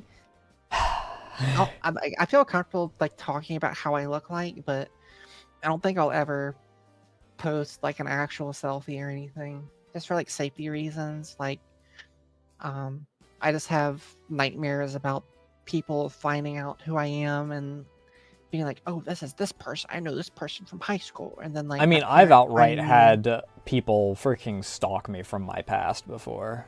Yeah, I'm too scared shitless of that happening to post my face or anything. But Yeah. Because I'm like freaking. I'm chilling and in like this really freaking. I don't even know if I was in a category at the time, and all of a sudden they're like, oh hey, X, Y, and Z, do you remember blah blah blah, and this and that? And I'm like, why do you sound familiar? And I'm like, oh no. they're like, oh, I just happened to stumble onto you, and I'm like, I'm not in a category. I'm not exactly massive. I'm on one of my like surprise days. Mhm. So I have two people in my chat, one of which is Ray. And I'm like, don't freaking lie to me, and your account is like 10 seconds old. Fuck off with that, you fucking weirdo. That something kind of similar happened to me like right when I debuted. I think it was like my first couple weeks actually. Is because like I had a Twitch account like long before I got into the VTuber community, and one of my old friends from high school that was not a good friend, like ended up being very phobic. I'll call it that way. Oh yeah. So and I saw their username in my chat, and you're like, "Hey, what's going on?" I'm like, "Oh, like that was one of those few instances that I talked about where I like kind of locked up on stream." Yeah. And I just had to bite the bullet and ban them because like I knew like I was like maybe they changed, like maybe, but I just can't risk that. I'm partially afraid if like any of my old former friends from like high school find me, because all of them followed very religious angle after they left high school, to the point where one of them outright became a minister. And I'm like, I don't know if we'd exactly mesh well. Like at first, like if that happened to me, I'd be like, I'd have like for 5 seconds, I'd think like, but what if I can bang the minister behind the church's back? But then I'd be like, no, no. They weren't pieces of shit when I knew them, so like I'd give them a chance. But if they like if they did turn out to be like pieces of shit, then obviously I'm banning them on the freaking spot. Right, of course. But like it's like we drifted apart because it was something very simple. They stayed on Xbox, I moved to PC. We just didn't have any connection to talk. That's kind of how I lost a lot of friends too. Yeah. But ever considered sin? I love sinning. It's my favorite thing to do. But yeah, I mean, they're a minister and they moved down to Georgia. I'm like, I don't feel as if we'd mesh terribly well at this point. I don't know if I'll ever hear from them again, so it's whatever. Right. Yeah. Might have been my best friend for like a decade and a half, but you know, it's surprising that we even stayed friends into high school. Another story I just got reminded of. I used to date a pastor's son. Oh boy. And I just like hardcore corrupted him. Like it was really fun. And then like at the end he turned out to be a douchebag. But then like I kind of got back at him. That's probably another story I need to tell. That was fun. The only thing that I remember about Georgia is I nearly died between two semis. Because they wanted to have a dick measuring contest in the middle of Atlanta. And I was wedged between them. Jeez. Hey Tiny, how you doing tonight? Nice. Good peaches, good barbecue. Well, yeah. Doesn't Georgia have a nice beach too? I can't remember. Yeah, I think Georgia peaches.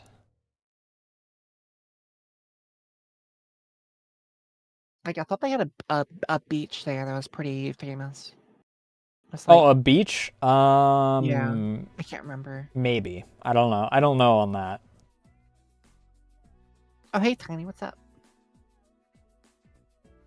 I mean, fucking. Daytona Beach. Here's the thing. Anyways, what are you saying? Religious kids, especially, tend to be the biggest sinners ever. My ex-friend is like the single exception. Like, I think that everyone else that went to that church banged in the church bathroom at least once. Yep. One of them got caught. Which is why the bathroom started requiring you know, a key to unlock it. So if you got caught again, guess what? There's only one way to fucking do it. Mm-hmm. I was like, big surprise. Like, if you sexually oppress a bunch of little kids, well, not like little kids, but like young adults. Yeah. You know, and tell them you can't ever do this. They're gonna want to do it. You know, like I credit my sexual liberation a lot to my religious upbringing. It's like I would never have felt more free in my sexuality if I wasn't repressed for this long. So thanks, I guess. Congratulations, you wound up causing the release to be explosive in more ways than one, I guess. Jesus. Oh man.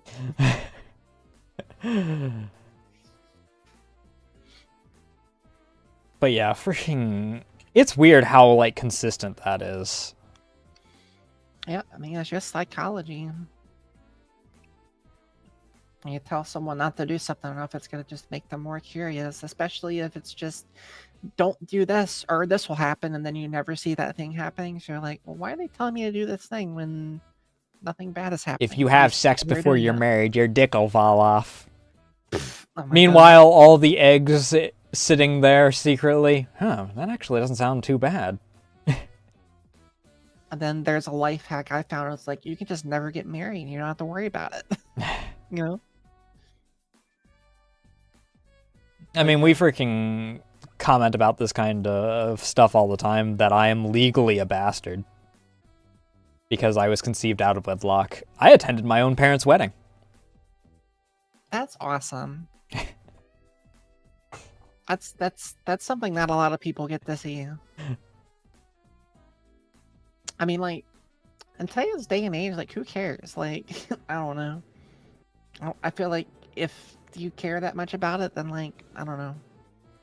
Like, having kids out of wedlock is, like, kind of normal now. Yeah. Like, I don't know. I guess it's like, it's the thing with, like, if you don't, like, socially ostracize people and make it a crime to do it like they did, like, 200 years ago, like, surprise, people are gonna, realize it's kind of normal, I mean, you that's know? the interesting thing. Like, if we go statistically speaking, out of everyone I know one person that's had a successful marriage that's had kids. Mm-hmm. I Yeah, know one out of, like, over how many? 10 that Yeah, are in the opposite direction. One of yep, which is my brother. yep, yep. He is on the verge of having a second ex-wife now. Jeez, man. That's why, like, me and Rumi have talked a lot, and, like, neither one of us really want to get married. Like, we kind of, like, talked about it at first. When we first met, he really wanted to get married, but then, like, I think the more I started to rub off on him, like, in Ha! more ways than one. um, like, the more we started to realize, like, we already love each other plenty. Like, we don't need the government to tell us how much we love each other, you know? Yeah, and weddings are like super expensive in most cases. I think that in like most of our circles, the only instance that there's really benefits to marriage is like either tax purposes or in like Muriel's case where dual citizenship. Mm-hmm. I Yeah, think I guess in aside from those that, everyone's circumstances, pretty yeah. much like, what's the point? Yep. Like, my sister um was married. That's where, she had my niece, and then I don't think I've talked about what happened to her husband, but that was some pretty fucked up shit. Hmm. Um, that she had to kind of run away with her niece, or my Oh, niece. yay. So it's like I see all this shit happening around me. It's like, why would I want to get married? And, like, everything around me is telling me not to. Yeah, Like, I don't know. I'm gonna avoid going into any detail about my brother's I'm gonna say ex-wife because legally they're ex-wife. The amount of money that he still sends her that she just wastes on herself, you'd figure that they're still married. Oh boy, yeah. But I'm not gonna go into too much detail on that because I don't want to. A, that's a very long subject that I talk about semi-frequently as is, and B, this isn't a talk show about me, so. Right, yeah. How did we get on this topic? I can't remember what your original question was. Uh, it was a tangent upon tangent upon tangent. Like, Yeah. part of it was related to IRL people knowing. I didn't even ask the question of do IRL people know about your VTubing and streaming, because I was going to say, well, this question's technically already been answered because your therapist does, and apparently, like, some other people do.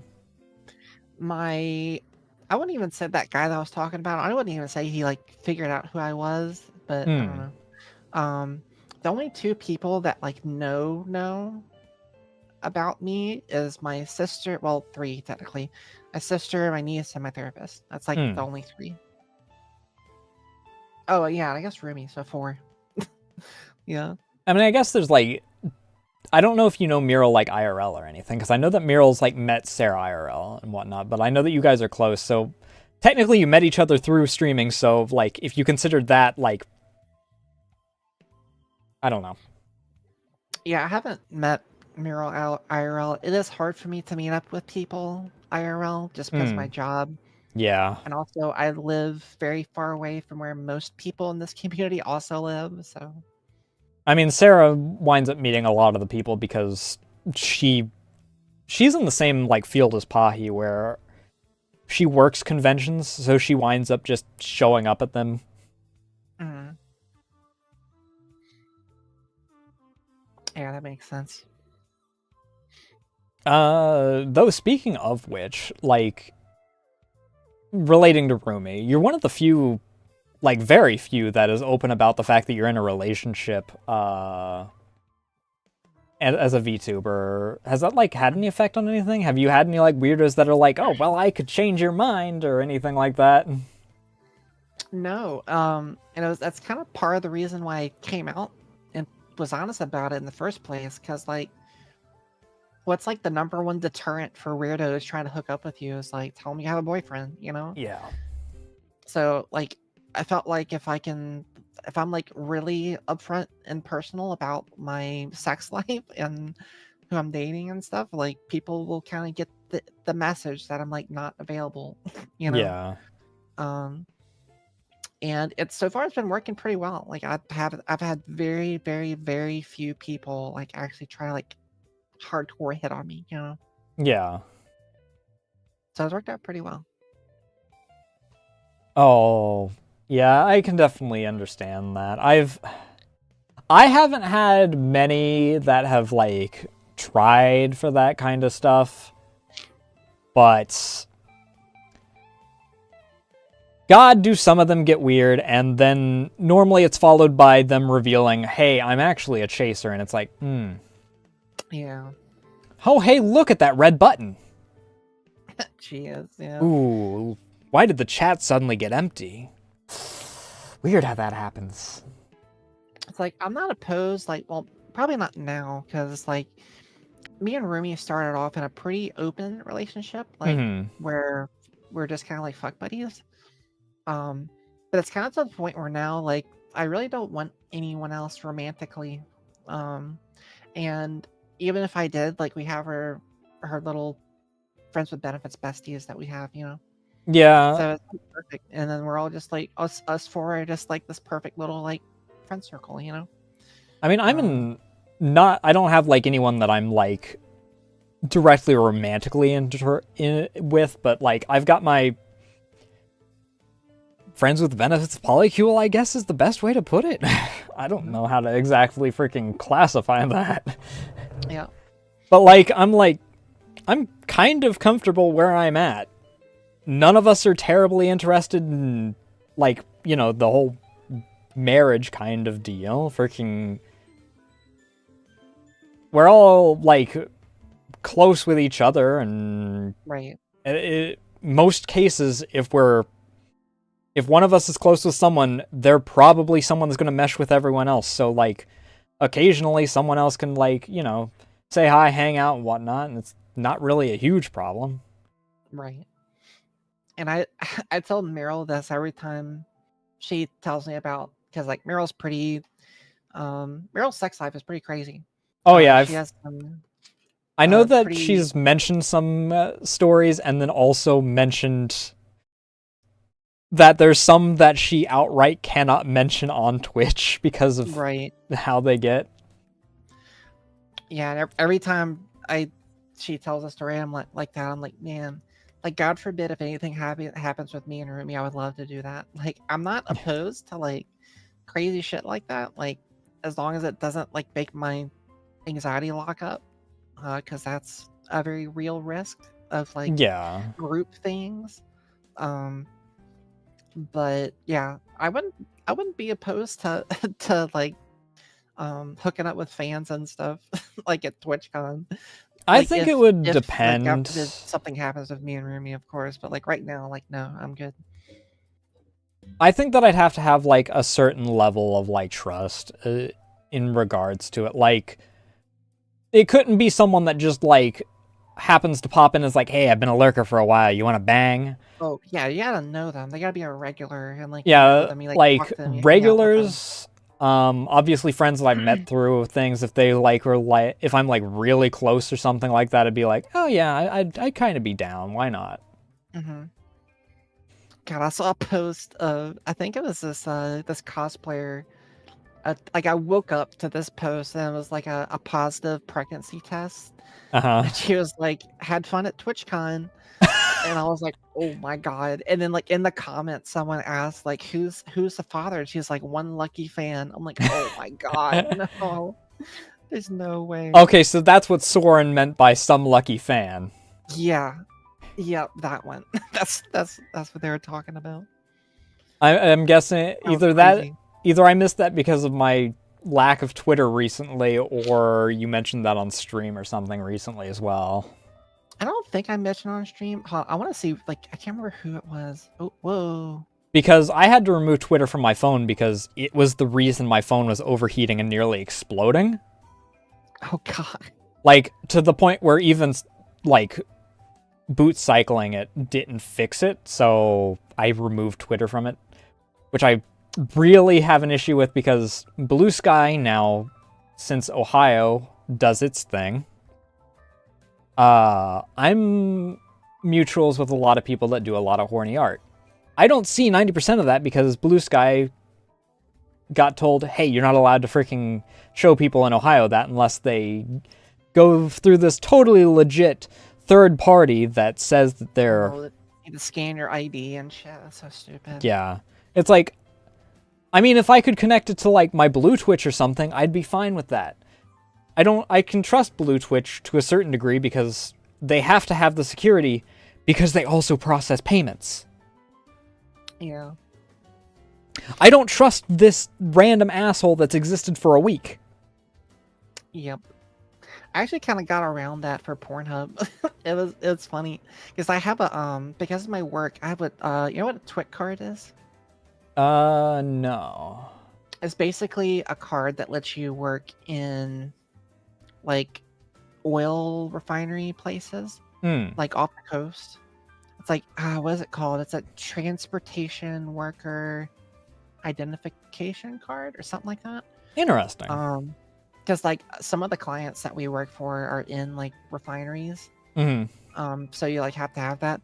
I don't know what gave me this idea, but I took an expired one and used it and it worked. So even if it did anything, it's expired, they can't trace it or anything. But, they can probably trace it, I don't know. But... My workaround for Blue Sky is I banished it to Opera GX because even though I'm told that Opera GX exclusively sends it all to one node, so they're probably just selling your freaking info. I used it once in the past, so... And what are they going to do? Say, oh, hey, look, this bug person draws tits. That's interesting. Yeah. If I'm just using it for Blue Sky, what the fuck's it matter? Yeah, the only 2 times I did that was for Pornhub and for, Helheim Links, that femboy porn star that I rate all the time. Yes. Yeah. I used it to get into their Not Safe for Work channel and their Discord. Gotcha. And their moderators are really cool, so I trusted them, so I did that. I can never remember them by name, but once you mentioned who they were, because I always love to tell their story about when they got the call from the one person that was about to go to an anti-LGBT rally the following day, and it's like, so the first thing that you do instead of like talking to your boys, the first thing you do the night before is booty call a femboy escort. It's like, and that's like, it's like I bring up Lynx just randomly, but like we were on the subject of like role models and stuff. Like Lynx is absolutely one of my role models. Like one of my top goals is to be able to tell stories and like be open with my sexuality like he is. Oh yeah. I don't think I could ever do escort work because like I would like it is a little bit dangerous. Yeah, you've mentioned it a few times in the past where you're like, you'd like it for the freedom, similar to like Blue Twitch, but like, you also don't like the... Unlike Blue Twitch, you can't just put a model out there for escorting. Right, and it's harder to vet people too. I don't know what Lynxy does in terms of vetting. I don't know how that works, but it's it would be fun to try out. Granted, I can vet people, but I don't have the guts to do it for a living. Like, yeah, he is so strong for doing that. Like, but there's another one of my another VTuber that I look up to. So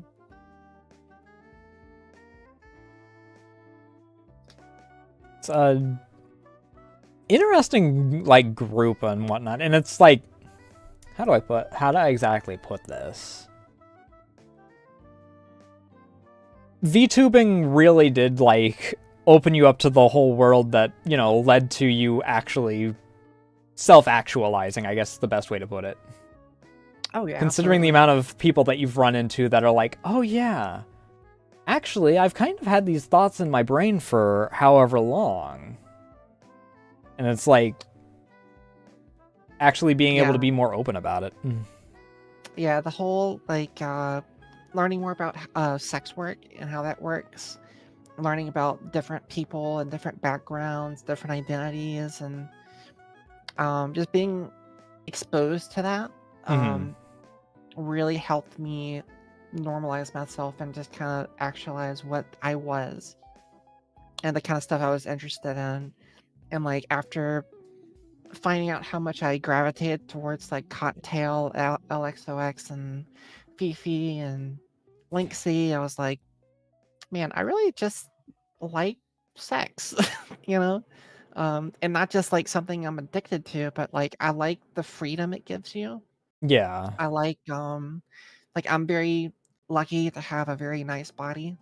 I'd say both before and after HRT and surgery. Mm-hmm. Um, it was being in this community helped me realize it helped me appreciate my own body type, which I'm pretty small. Like I'm like 5'2", 5'3". Yeah, you did mention that you're very Um, carryable.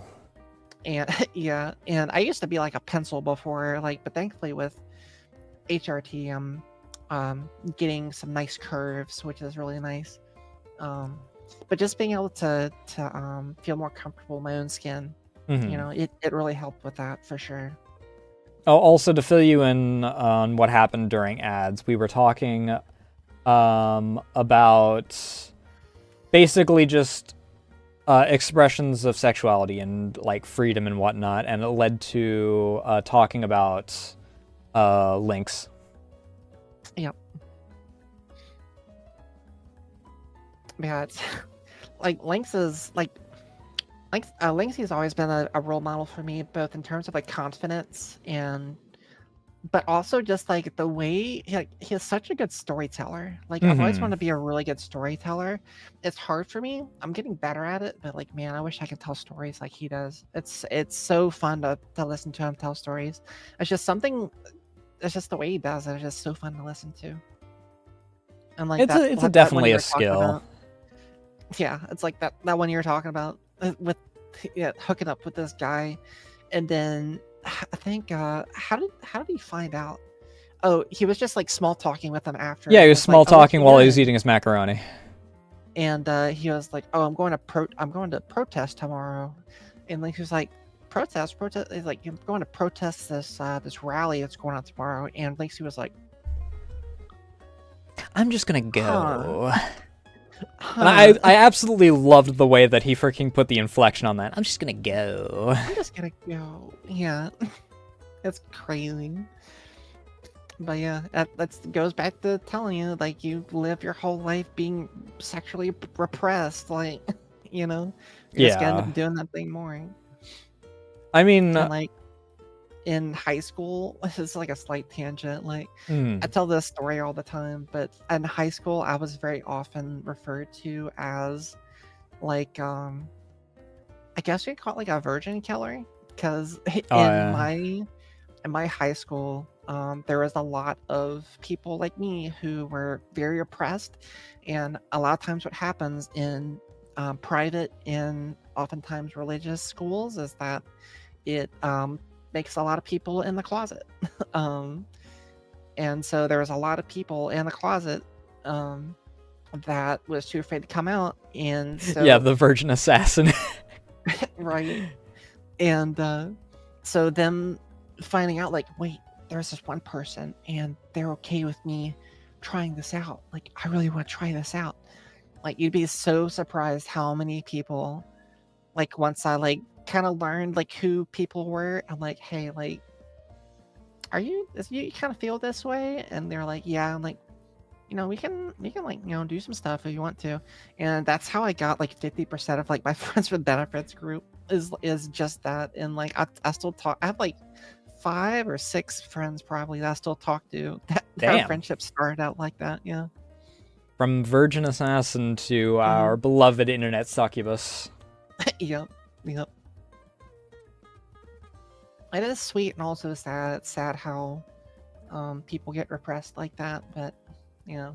It's nice though that like you were able to, ironically enough, like you talk about how all these people helped you become more true with yourself, but like you in a way have helped them become more true to themselves as well. I guess so. It's weird how it's like a cycle. Yeah. It's weird how that works. It's a thing with anxiety is you can be outwardly very confident and you can even help people be less anxious, but that has nothing to do with how you handle your anxiety. It can be night and day difference between what you look like and what you feel on the inside. I mean, it's it's the duality that happens a lot. Like we didn't have that at our school. We had one person who is actually related to the aforementioned friend that now lives in Georgia. Um, but he was like known as the sex god or fucking whatever. He knew how to get any girl because he just knew the right way to freaking talk to him and whatnot. And it's like hyper virgin, never even had a girlfriend. Yeah. It's like he could get any. It's like I say where I'd make a good manager, but I can't implement it freaking for the life of me kind of deal. It's like Yeah. Exactly. he can tell anyone else how to do it, but then the social anxiety gets the better of him, and he's just like, Mhm. I don't want to go any further than just friends. It's fine. Yeah. Yeah. You'd be surprised how many gateways open up when you just make a few girlfriends in school. It's like find that one group of girls that gossips a lot and befriend them, and you will open up so many doors. It's crazy. Front doors, back doors, you know, the drill. Hmm. Yep.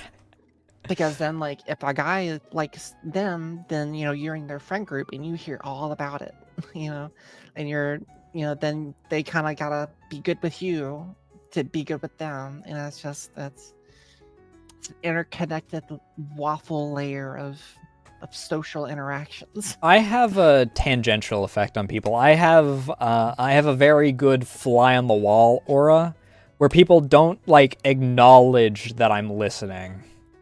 They'll Hmm. just casually talk about whatever as if I'm not even there, which is I used to get into knowing way too much about some people in the job that I used to have, working in like shows and whatnot. I'd know like, hey, I'm not bringing this person, or this person back next year because they did this, this, and this, and I don't like that and that and that in particular.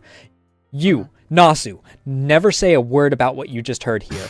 However, I'm the only person, like, I was a year one kind of. I was just brought on that year as far as, like, actual paid work goes. Hmm. Technically, I should have been paid, like, the previous year that I had done work for them, but, like, none of us were paid for that because it was a shit location. But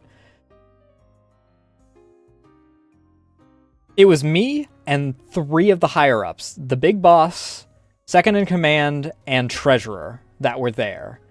And they all just decided that they were going to talk. And, like, the treasurer is the only one that seemed to have any, like, awareness of, like, hey, should we really freaking say anything while one of the standard workers is, like, here? And it's like, he just looks at me and goes, you don't utter a word of what you heard here today. It's like, okay, I wasn't going to anyway. However, I kind of agree with John here that I don't think I should hear about the fact that you're going to axe 3 of our performers after this year because of minor gripes. Like, I wasn't going to say anything, but you not wanting me to say something makes me really want to say something now. Well, one of them, the big one that I use as an example, his gripe about him is that he was behaving like his big boss man was acting. Is how Big Boss Man used to act when he was the dude's same age.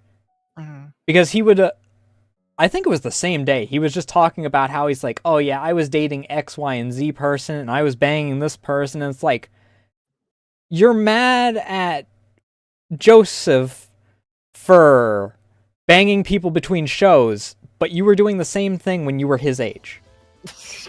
Yeah. Some people just don't have self-awareness, I guess. Yeah, I don't.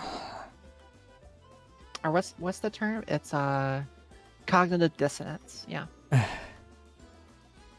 Rules for thee, not for me, because I'm big boss man now. Mm-hmm. Peak narcissism. Oh, he is a massive narcissist. He freaking chewed out one of our other members because she followed his orders and happened to drive a little bit onto the grass the day that it rained. There was like less than a foot of tread mark in the grass, and he shouted so loud that people on the other side of the wash and the tree line heard and were like, hey, how about don't? Jesus Christ. And she like freaking spent the next hour crying, and the rest of us were late because she was the one that was doing all of our freaking costume setup.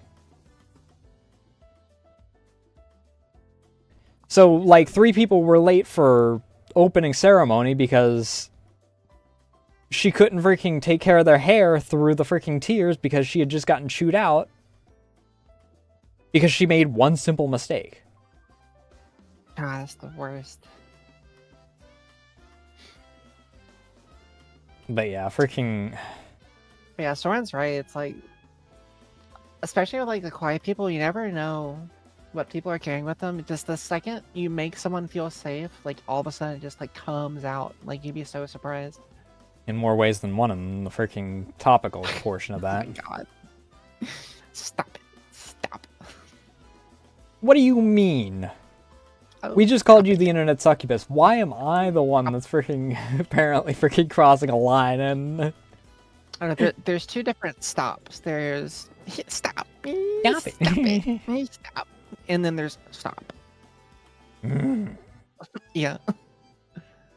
So. But Nah, yeah. I just like giving people shit. Freaking Archie learned full well freaking how much I'll freaking wind up teasing. Especially when chat gets involved.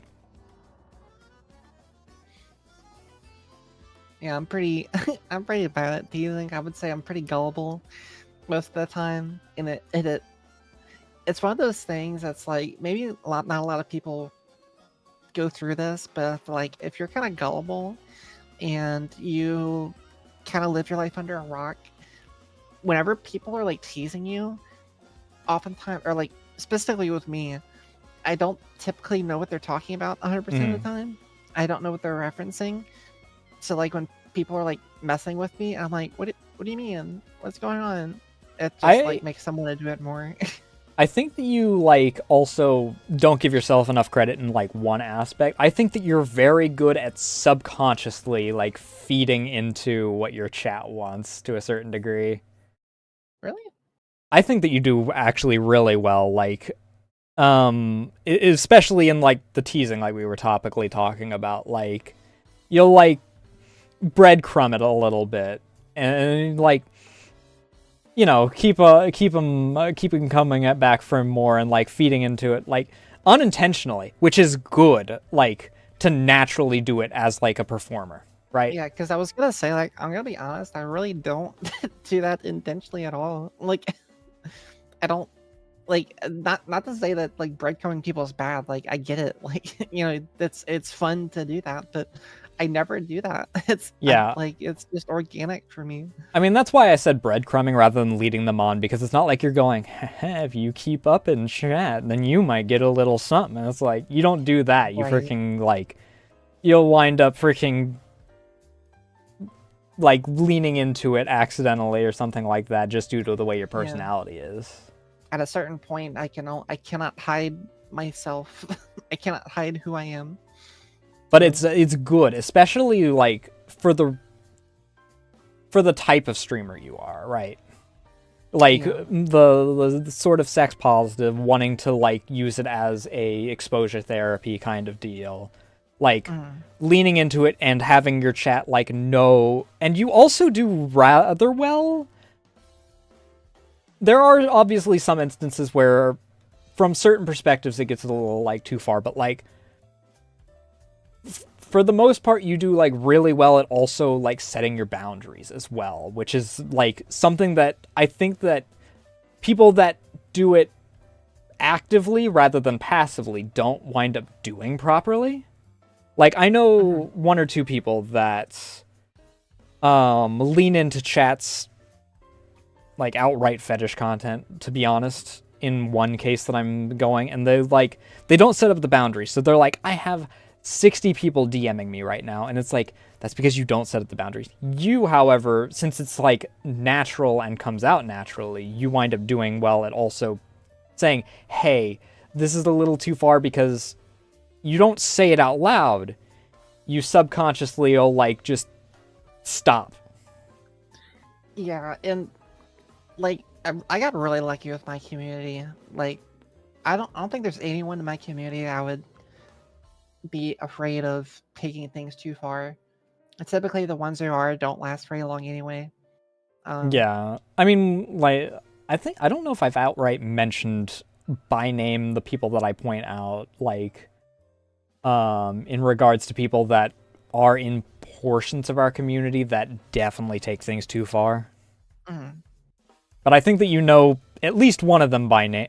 One of them by name, because I freaking know that I brought them up at one point when we didn't have a D&D campaign or a session. yeah, there's a few people I had to kind of deal with off stream. I think there's only one instance where it got like bad where I had to like actually like message people and be like, we need to like come up with a solution for this. But I know that for the way, way, way back when. I mean, it was also before you like became very open. You outright had an announcement in the middle of your stream saying, "Hey, we definitely need to set these boundaries because some of you are going a little too far with this." yeah, it's that was a long time ago. I'm surprised you remember that. Yeah, because that was still before you even had current design. It was Right, during Power Wash stream. I believe you were doing one of the Back to the Future ones. right. It Because was ironically, I think that was also the same stream that you originally told the Japan story. yeah, I think it was so long ago, but if I had to remember, I think it was something about how people were um oh yeah, I remember now. A lot of people were play flirting, which I'm totally fine with. They play flirting. It's flattering, and I do like it. Mm-hmm. And it does feel great because it's a lot of it's complimentary. Yeah. But there's a line when people actually start being like, "Oh yeah, I want to get your number and I want to go to your place and let's bang." Like Yeah, when they cross the once they line like from just like, a little back and forth to I'm parasocial. yeah, once you cross a social line to say like I want to take this IRL, that's like too far for me. Yeah. And I think there's a couple people who are kind of both either doing that or implying it, and I just kind of had to like stop and be like, I'm not cool with this. Just kind of take it easy. I Um, mean, that's like the example that I normally give as far as like the how bad the parasocialism can get if you don't nip it in the bud. Like, mhm. you know that I've mentioned that one example where the individual asked for someone's home address Oh, live on stream. yeah. And it's Yeah, it like, was pretty how is this awful. person not gone? I don't care if they freaking spent $2,000 on you. That's crosses the line. Yeah, yeah. Like, I outright mentioned them in Thankfully, the video that I made about like how bad parasocialism can get. yeah. Thankfully, like I said, like my community is awesome. I got very lucky with my community. I've almost never had to police them like very hard at all. Like for the most part, like they kind of get my point. Like Hmm. I I guess like I never really do this consciously, but most of the time when I need to tell people to chill out, I very rarely try to make it like a very serious thing because I don't want to like kill the vibe or anything. Yeah. I always like try to use language that gets the message across without killing the mood. Being like I don't know, you can probably find someone else for that, or yeah, I'm probably there's probably a lot of other people out there that would be cool with that, something like that to kind of redirect those comments off of yourself. I mean, yeah, there's a lot of Um, people that like outright GFE as part of their brand. mhm. Also, Yeah, that's a good way to put it, Soren. Banter versus advances. exactly. Yeah. There's a big difference between flirtatious banter and like legit advances, and Because, that's yeah. like, I'll freaking feed the beast with chat, and I'll freaking, like I did with Archie a couple weeks back.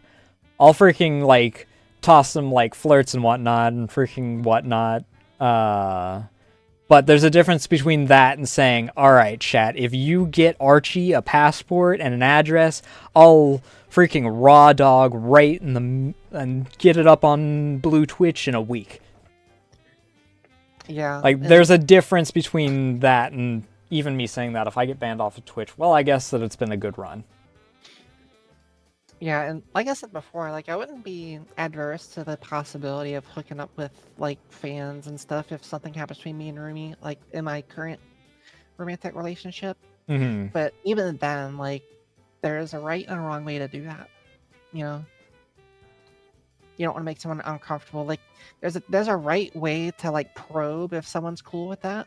Yeah. Without making them uncomfortable. And unfortunately, a lot of people try to do drywall work with a shovel, so to speak. So, Yeah. The way I put it is the delicacy of a well-placed brick through a window whenever I'm talking about like how my brother handles like trying to comfort my sister whenever she's having a freaking panic attack or something is he then makes it about himself. So oh yeah, that's the worst. it's like, yeah, you have like zero freaking tact or anything, dickhead. Yeah. But yeah, I guess just general thing I just wanted to say is that I'm really glad I have the community I have. Everyone's been really cool. A lot of people, I would say that like 90% of my initial community came from Maya, because that's where most people knew me from before. Because I was I'd been a mod for her for like a year or two. I don't know. I think that I met you via Mural, and I actually freaking... I'm gonna be honest, when I originally met you, I had like this sort of weariness. Like, I don't know, you seemed to come in and like all of a sudden have friends, and it wasn't like a I think that you're a bad egg kind of weariness. It's like a kind of, this is the kind of like charisma kind of deal that it's like, do they know people or have like some sort of freaking stuff going on behind the scenes? Is this like, am I out of the loop on something? Where the heck did this Rhea individual suddenly come from? And they're suddenly friends with everyone. Yeah. What the fuck happened? And I was gonna say, like, the other like half of my community came from Mural and Pahis and Ovies and that kind of group. And but yeah, to what you were saying, like and this is something maybe I should probably work on, but my energy and like chat and like Discord messages is so much different than like my energy talking to me on a voice call or like IRL. You did have like a sort of like professional aura about when you first came around. Like you would use emotes, but you would also like sort of have that, I guess, a facade ? Like, well, I mean, when I'm new in anyone's community, I don't want to like go full send on like the jokes and like energy and stuff. Like it's always good to like probe the chat and kind of see where the energy is, and I don't want to like try to pull too much attention to myself, both because like I don't like that anyway, and also because like it's not the stream isn't about me, it's about the streamers, so I don't want to like distract people anyway. Something that I think that like other people could learn, or like it's not about Here. this other streamer that you were just watching or this other streamer that you are hyper obsessed with. I've had to ban a few people because they'll come in and be like, ah ha ha, this other streamer, they would have never figured that puzzle out. And it's like, okay, well, this is my stream. And it's Yeah, like, I don't usually have a problem with that, but like when it gets like to the point where it's like, why are you even talking about this? It just seems like you're talking about it just to like obsess over them. Then it like gets to be a problem. It's like, yeah. like telling me about, oh, did you hear what like this person did? I'm like, oh no, what happened? But then when it's like, oh yeah, I was in this person's stream, and then this person tweeted, and then this person had a stream yesterday, and like they're gonna stream in like 2 hours. So like I was like, okay, you can like if you want to go over there, just go over there. Like, Yeah. I don't know. It's like, at certain points during those, like, it starts making the other person look bad because, from an outside perspective, anyone that sees it at face value may interpret it as, like, either it's a mod for the person that's trying to advertise them elsewhere, probably with their, like, request, because some people have done that, or, like, it makes the streamer look bad, regardless of the the actual reasoning behind it, because it looks like they advocate for advertise me in everyone else's stream. Yeah, Even if they don't. You know, a very good light when you have people and other streams doing things that are just not tasteful while also like carrying your representation. Yeah, You know? because person that I use as an example, I know that I'm friends with the person that they hyper obsess over and do this shit about. So I know that they don't advocate for, in all of my friends' chats, please just constantly mention my name and constantly say when I'm streaming. Meanwhile, they're just like, I'm going to do that anyway. That's not for me. I can't read. Yeah. Unfortunately, I can't read. But like, even if like, because like I don't have this problem, but like even when I see, like I don't even try to use my own emotes in people's streams that often either. Just because like I don't want to make it appear that like I'm trying to like show off my emotes or like plug like, hey, like if you go over here, you can have these emotes. You know what I mean? I'm sure like there's like a degree of that that's like healthy, but for me it depends. I'll obviously use my wave as like a, you know, introduction unless I have a gift to that specific person in their wave. And then maybe I'll use Comfy or Slain as like an accent for depending on how the topic is, if it like if I'm directly being talked to, which is normally only after raids. Aside from that, I tend to not, unless it's like obviously using, it's not my emotes. I normally use Naro's dance emote or whatever dance emotes I have if like, you know, music is going on. Mm-hmm. Yeah, that makes sense.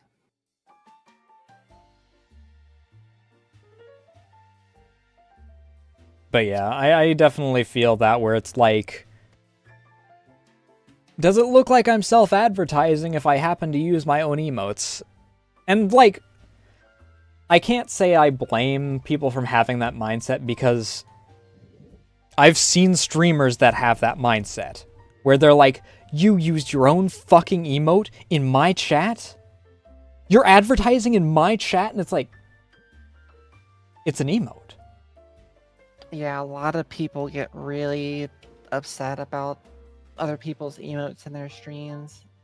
I never really cared either way, just because, like, for the most part, and it's kind of like, it kind of goes back to, like, why I started streaming in the first place. Like, I owe, like, so many people in this community so much. Like, I'm just here to, like, make a cool space for people to hang out. Like, I'm not here for money. Like, I'm not here for attention. So, like, I don't, like, it would be... Pushes up glasses. You say you're not in it for the money, yet you have affiliate. Huh. Funny how that works. I mean, yeah, I don't know. I don't really, like, push my donate links or anything that much, but... Speaking of which, if you type in !guest into the chat, you can find all of Rhea's socials. No. What was I gonna say? But yeah, I just like I owe too many people too many things, like in terms of like feeling welcome and thankful for things that like. And so if someone wants to use someone else's emotes in my chat, like I don't care. Like I don't. Yeah. It's not a big deal, you know. I mean, that's kind of how I feel about it. Is like, okay, if you have the emotes, either you paid for it or someone else did. It would be kind of pointless for you to not be able to use them. Right. And it's not like you're just going to cause everyone to funnel away from my stream just because you happened to use someone's comfy emote. Yeah. Exactly. Because if you're here using their emotes, they're probably not live. Because not everyone multi-stream drifts like a maniac like I do. Yeah. And it's like I used to watch so many streams and stuff like that. Like it's hard nowadays just because like now that I like especially now that I stream, but also because of work, like I'll almost have no time to like sit and watch people's streams. Like I can watch like maybe like one stream max per day. And that like already takes up so much of my free time. Yeah. Like I get home from work around like 4 in the afternoon, and then I have stream in like 4 hours. So I only have so much time, you know. Yeah, I wind up multi-stream drifting because if someone winds up going into ad or someone starts talking about something that I'm not really all that interested in, then I'll freaking hop over into someone else's stream to something that I'm like listening to while I'm working on whatever I'm working on. Right. That's why it's always in Trevor's stream yesterday with Sonic Racing while I was doing Power Wash. It's like Power Wash is perfect when you have like podcast noise in the background, or like you just have people talking, and it's just like, so I don't know, for me it's so soothing to like listen to people talk while you're like your motor skills are busy with something else. Yeah. But like my main thing is whenever I'm doing art, and then I have to find something where it's not like heavily visual is the thing. So a lot of videos I don't wind up doing despite them sitting around, because it's like, so here's this, and then they start drawing on the whiteboard, and it's like, well, I need to, hello?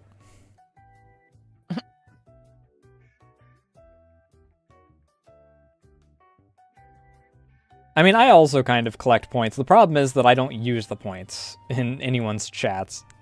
I use daily check-ins for certain people's chats.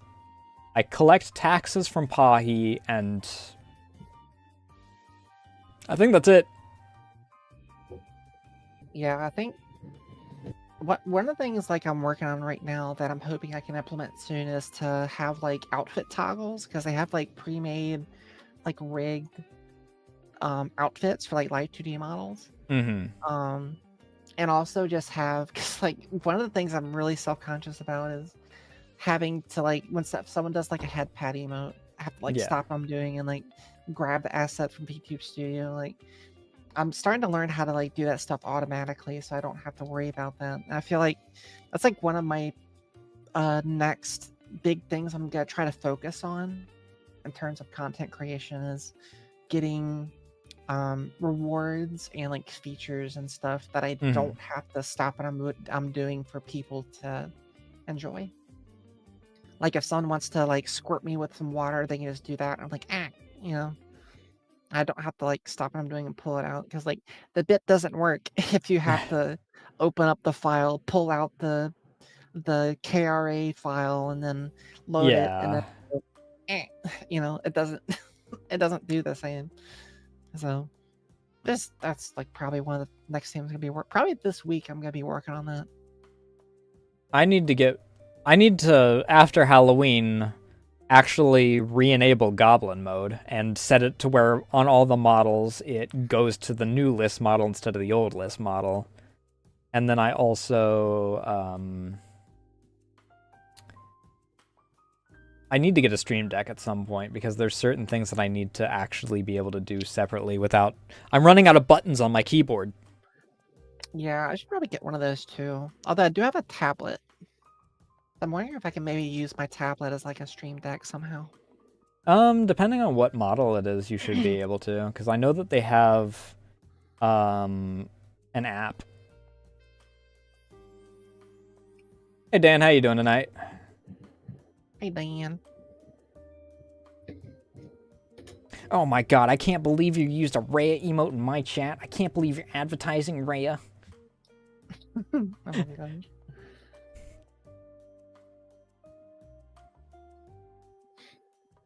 But yeah, it's just one of the things I was very open and upfront with from the beginning. Why'd you add is an that S there, Soren?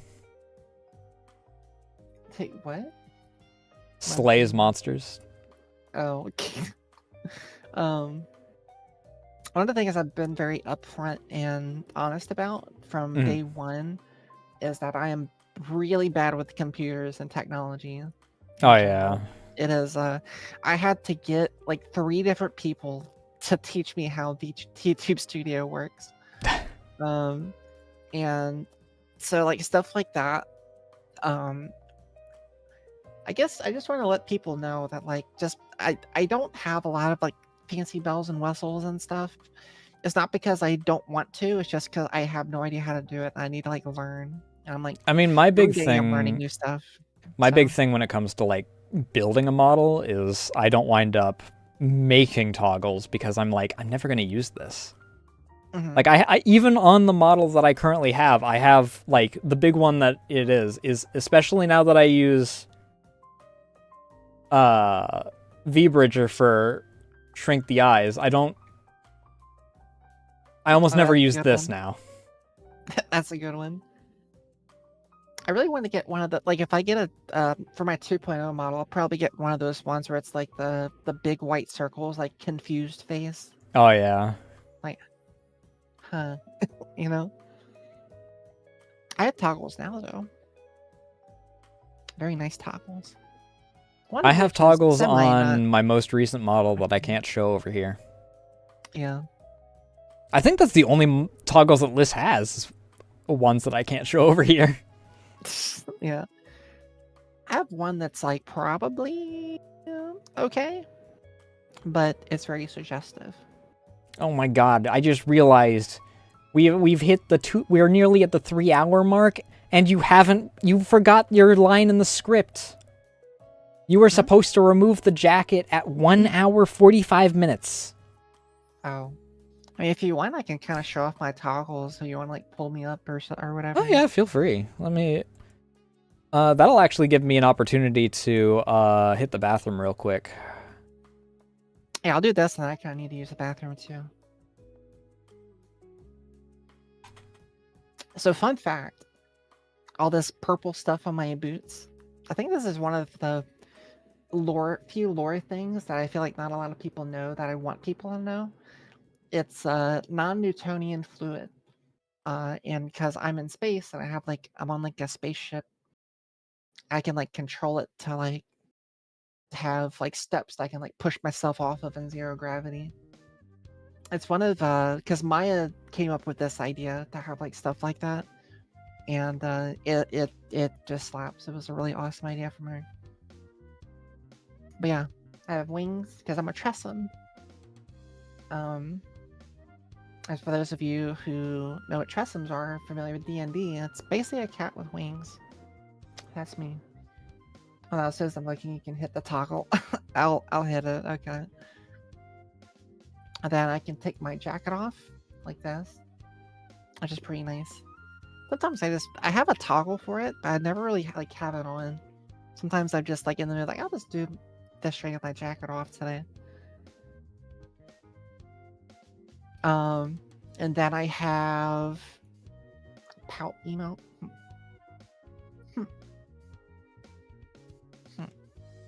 Shut up. Shut up. Like that.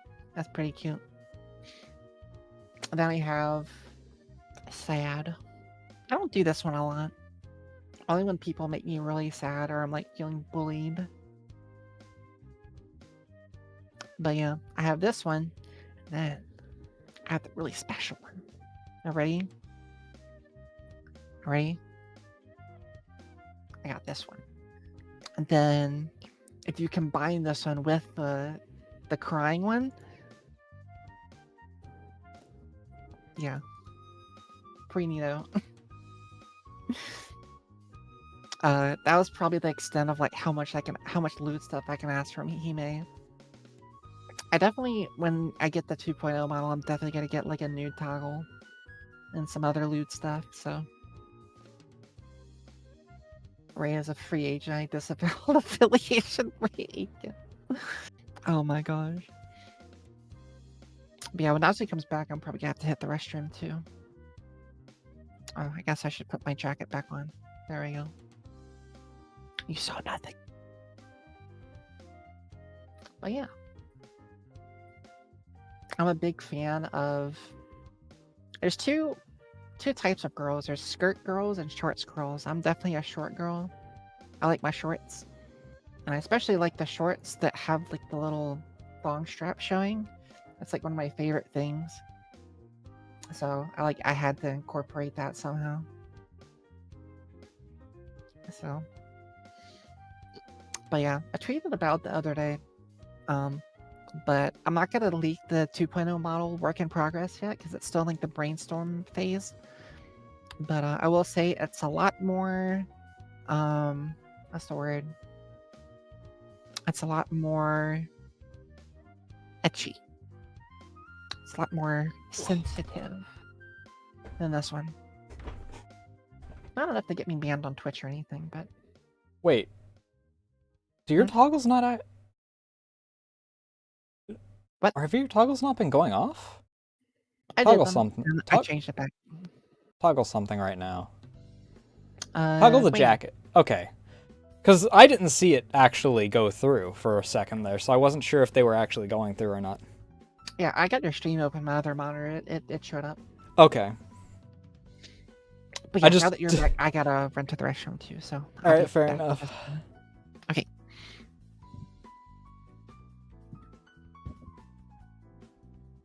Can I help you? Why are you wanting attention all the time when I'm trying to do stuff? Always with the cats. Let's see here. Ray is smaller than that. Ray is like here. Slightly larger. I want our heads to be about the same size as a reference point.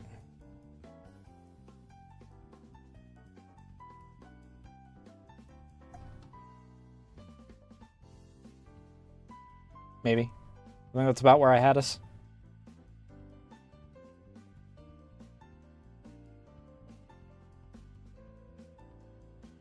Yeah, normal cat behavior. She always does this. But I gotta bring her inside, even though she gets in my way. Because it's cold. And she's gonna be stupid and freaking...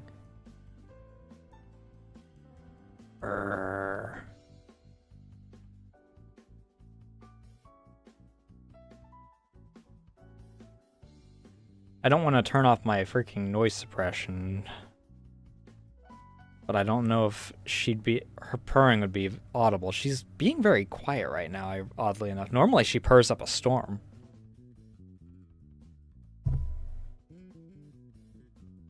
Normally it's audible from like across the room. She's a very noisy lady. Her sister just screams though. And then freaking bites onto my blanket and freaking starts kneading.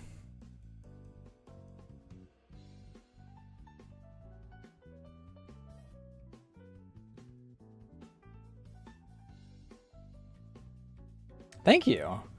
I tend to use Cafe de Toho for these in particular because it's like how long is it?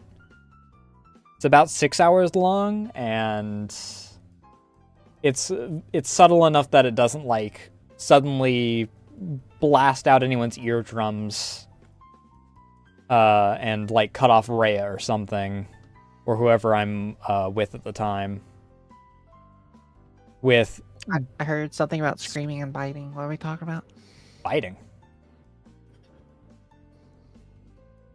No. I think that you're letting your fantasies out a little bit. I heard something about screaming and biting. Oh, I was talking about one of my cats. She screams a lot, and then she does the... So, a few cats will still keep their kitten traits, where they'll bite down onto whatever they're needing. Mm-hmm. And she does that. Oh, I see.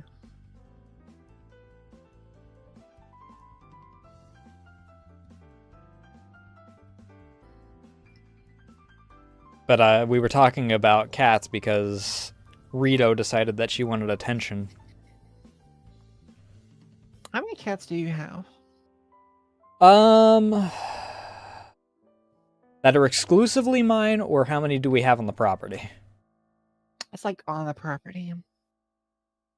Let's see here. Got the girls, their mother, Punk, Little One, the boys, Nugget, Shadow, Crumble now, Creamsicle, who may be pregnant. God damn.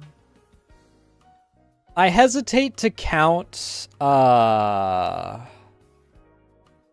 Rocket because he doesn't really get close to anyone, but he's technically been on the property enough that he could technically be counted. Man, that's crazy. I can only have one. I can't have more than 2 pets. I mean, I live in the middle of nowhere, so they've got plenty of space to roam, and then Yeah. they can also be brought in at night. I've talked about this a lot, but I've had the worst luck with cats and cat owners. I've always wanted a cat, but I've just had the misfortune of, at any point in time, I've always been around someone who's allergic to cats. Like my parents are allergic to cats, my niece is allergic to cats, and Rumi is allergic to cats. So I just can't have one, ever. What a shame that your roomie is allergic to you. I know, it's awful. That's so much he loves me, though. He does all that stuff despite the hives. Oh, he's that allergic? He gets the hives? I mean, I mean, I'm kind of paraphrasing. It's not that bad, but Okay. I mean, I've never seen him get it, but like, according to him, it's like to the point where it's like very, very uncomfortable and painful. Hmm. So. What do you want to sniff? It's just water. For now.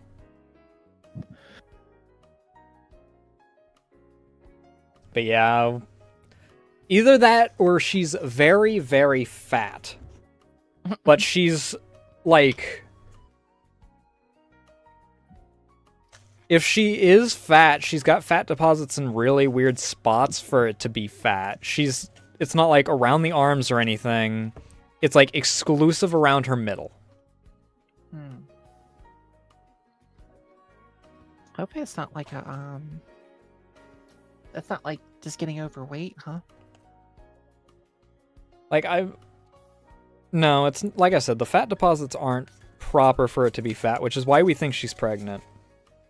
If it's anything if it's not her being pregnant, God, I doubt that it's worms, because where it's normal for kittens to like get that bloated whenever they have worms. I don't feel as if she would be moving around as well as she does if she had enough worms for it to be that bad. Yeah, I hope not. That'd be awful. That bad of worms, yeah, that'd be awful. Because she's probably one of the largest cats we have, and like, it's like noticeable.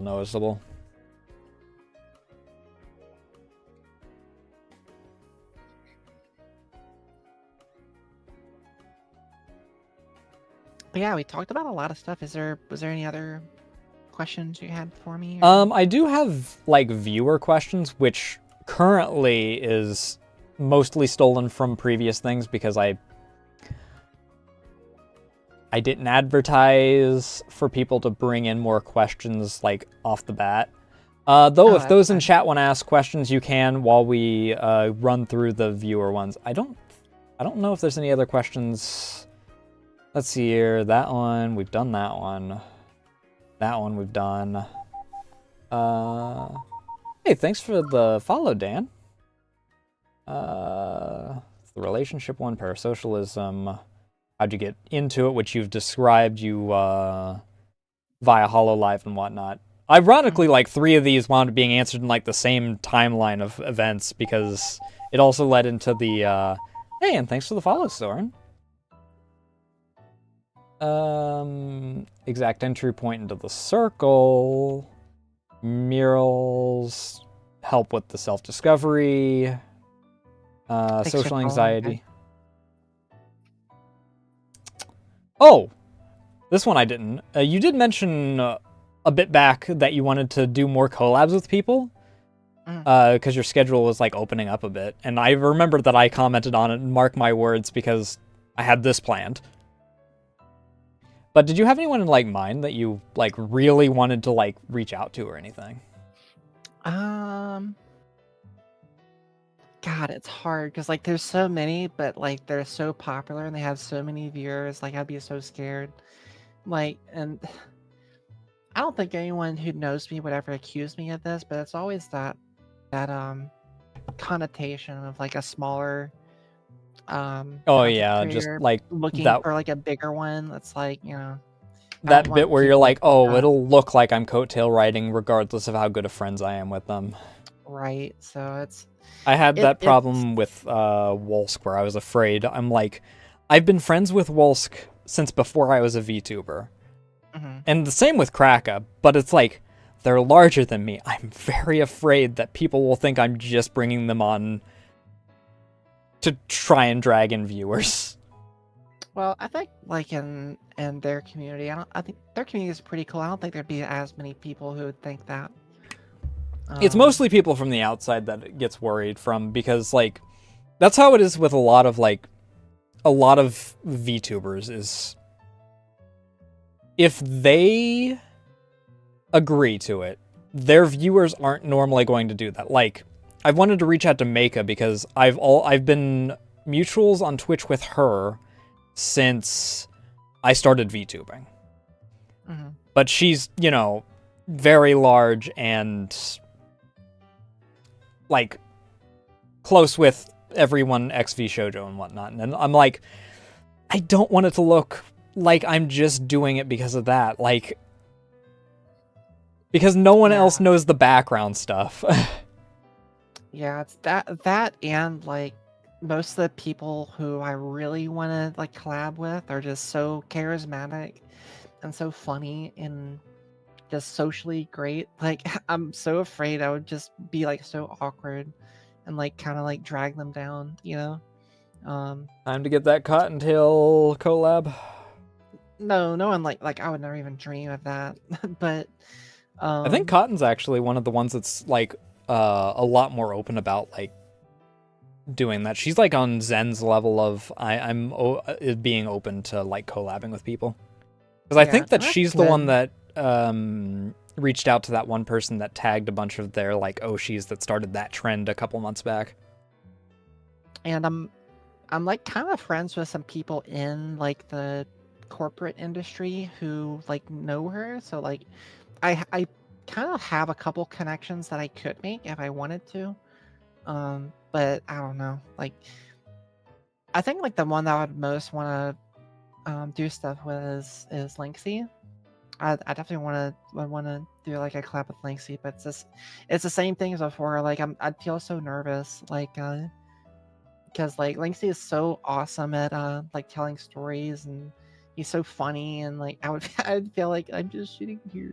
I mean, especially when it comes to like Linksy, they seem to have a very friendly demeanor towards you, like friendly rather than just like, oh yeah, thanks for the raid. Yeah, I mean,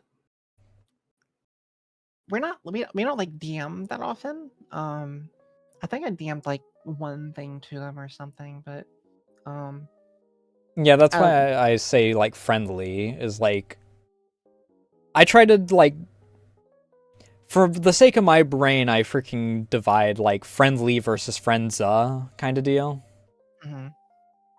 just because, like, I know that a lot of people get really touchy on, like, the whole, oh, you think that you're friends with X VTuber? It's like, no. Yeah. We have, like, we've interacted and we have positive experiences with each other. I'm friend with Wolsk. I'm friend Lee with Coldy. There's a difference. Right. Yeah, it's the but like the main few people that popped up whenever I said like I need to like push my boundaries and make more friendships and do more collabs. Like Lacey was like the first person I thought of. And then like when I said that, like Meryl was still streaming, so that's like one of the other people I was Oh, talking yeah. about. I wanted to do more stuff with Meryl, but I can't anymore. Rip. I mean, for what it's worth, I think you should reach out to Linksy personally. I think that you two would actually, like, do decently. I don't know how often Linksy does collabs in general. So, like, worst that they can do is say no. Yeah, I mean, I see them doing collabs a lot.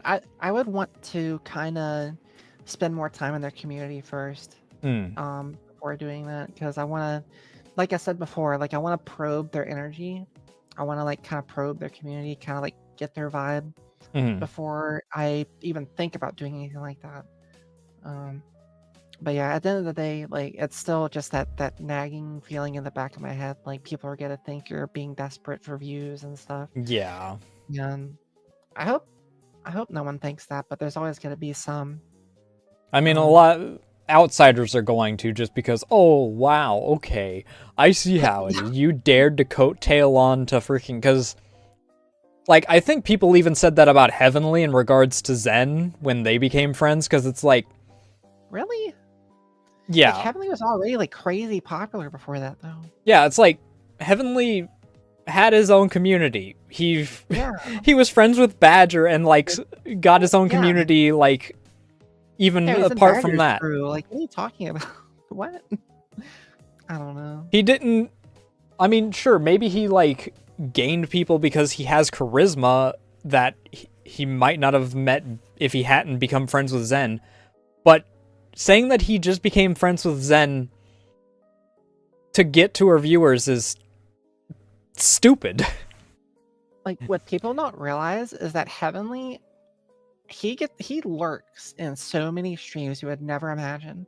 I've seen Heavenly in my streams. I've seen Heavenly in Haruka's streams. Like, I've seen Heavenly in like so many like smaller streams you would never even think of before. Heavenly is similar to Boone. He's just everywhere. He is everywhere. So it's like people don't realize that like when he's like trying to like make connections with people, it's because he actually like is connected with people. Like, he spends time in this community. Like, he does his hours, you know? Because so he's... not him just like coming in and just be like, we are friends now. You know? Yeah, because he's like friends with Rhea. He's friends with... I think he's friends. I know that they're at least friendly with each other with Mocha. Obviously, all the XV Shoujo girls. Fleshy and Egg, he's friends with them. And Boone. And it's a web that just keeps constantly expanding from, like, each of those directions. Yeah.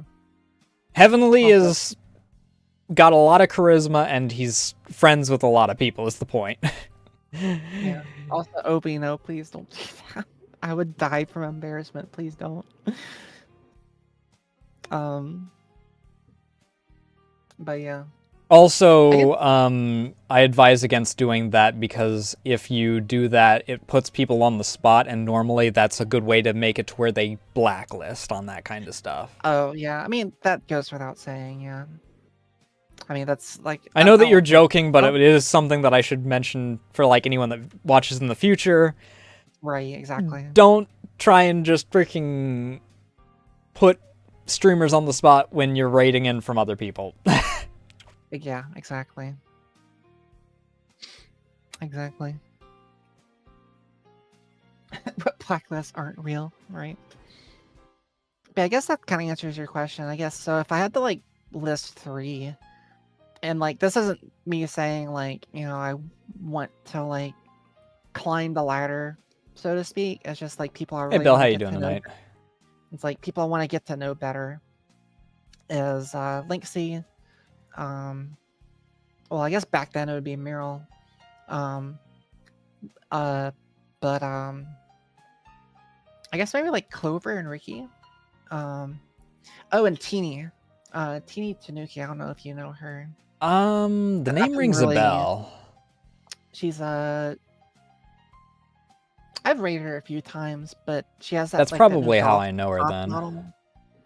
Yeah, I really like Teeny just because she has a lot of similar vibes to me, like pretty chill and quiet and just silly and funny at the same time. Like I feel like I would really enjoy getting to know her a lot more. So, but that being said, like not at the expense of anyone's comfort or anything. Like you gotta probe their community first, and Yeah. they gotta make sure they're open to that and make sure they're not uncomfortable with it. So.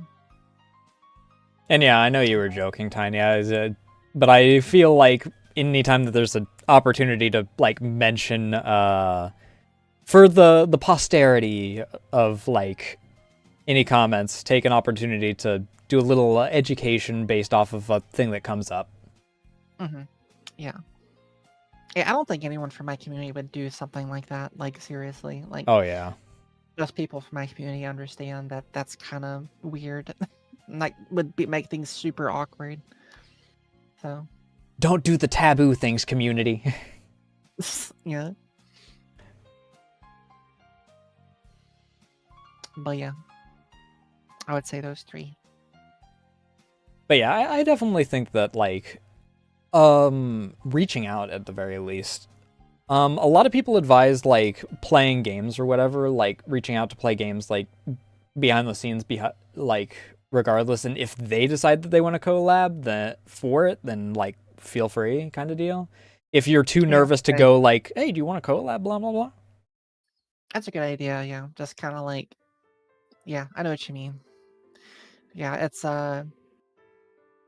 at the same time though, like I don't want to like even just like inviting to play games with, like I would want to spend more time in their streams and just be more present, I'm just, I'm just saying, don't freaking overthink and like, worry yourself, kind of deal, Don't because I know how you are. I wish I could not overthink. I know you do, because I've seen your evolution in like D&D and whatnot as you've started actually stopping overthinking about, oh, what if everyone thinks that I'm cringe for playing my character. Yeah. I'm kind of starting to like, at first I thought that my character was just going to be like me. Now I'm starting to kind of realize that like my character is just like an airheaded kind of valley girl with cat ears basically. So, but yeah. I'm being trans and you can't stop me. Hey, can't go wrong with that.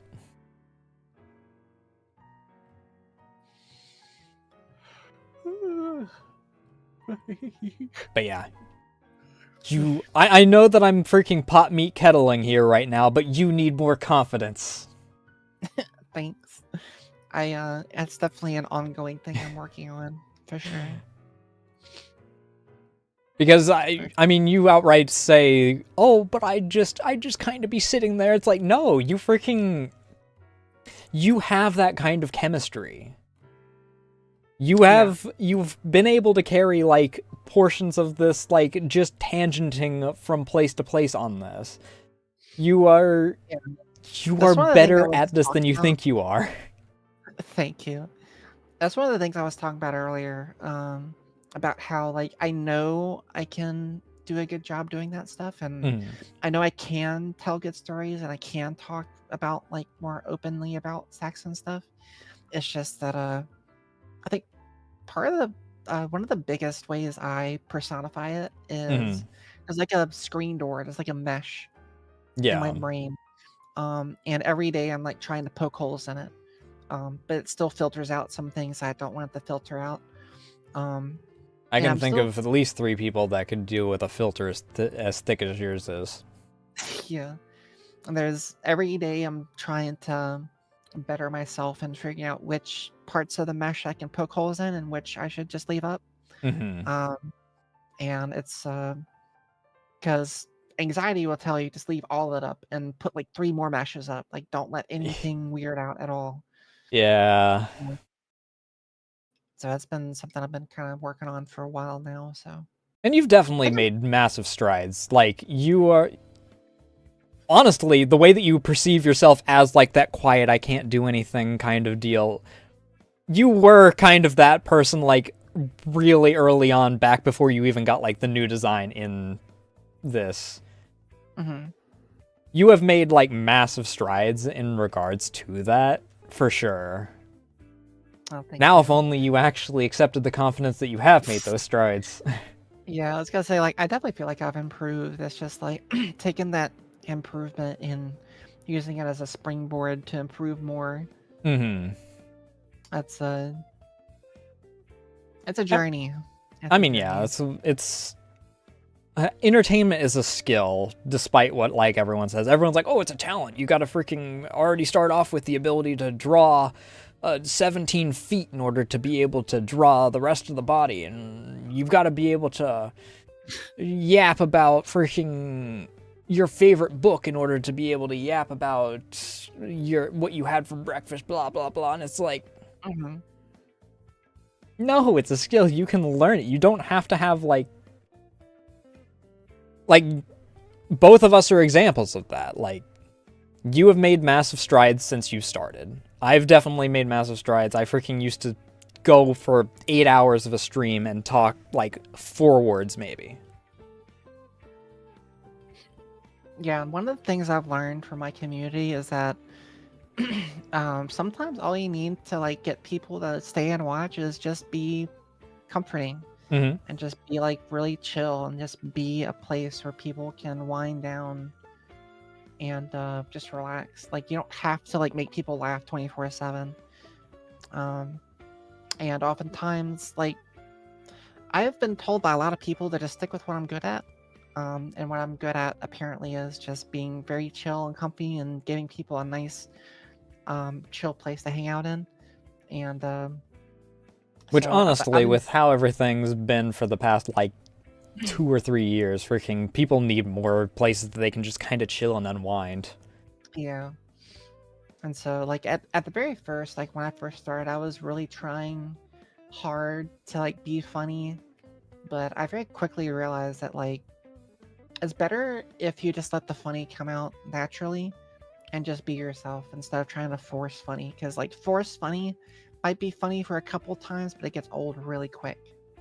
I mean, like, in regards to, like, there's different flavors of comedy. I got told, and this is one of the few things that I'll say, like, positive about my, like, old boss, is, I have, like, the Silent Bob style of humor.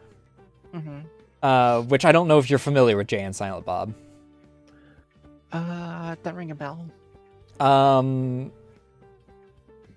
Have you... I think we've actually gone over this before. Have you watched Dogma before? Or Clerks? Or... Well, I mean, the rest of them have their name in the title. I don't think so. Okay, maybe that's another thing we add to the list of things that we need to introduce you to when we have off days in D&D. But as his name implies, he's, for him specifically, he's silent 98% of all of the movies that he's playing Silent Bob.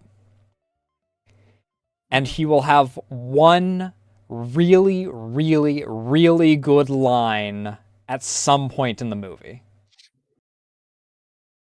Yeah, it's funny. A lot of people, like, IRL, like my sister and like Rumi, will oftentimes say that I'm kind of like that. Like, I don't really say stuff that much. I'm pretty quiet, but like every once in a while I'll just say something without thinking that is just so funny to them. I don't understand why. Like, I'll just like comment on something out of nowhere. It's like, man, that's crazy, or like something like that. And they just like burst out laughing. Like, why are you laughing? Why is it so funny? It was like, I don't know. It's just like the way you said it out of nowhere was so funny.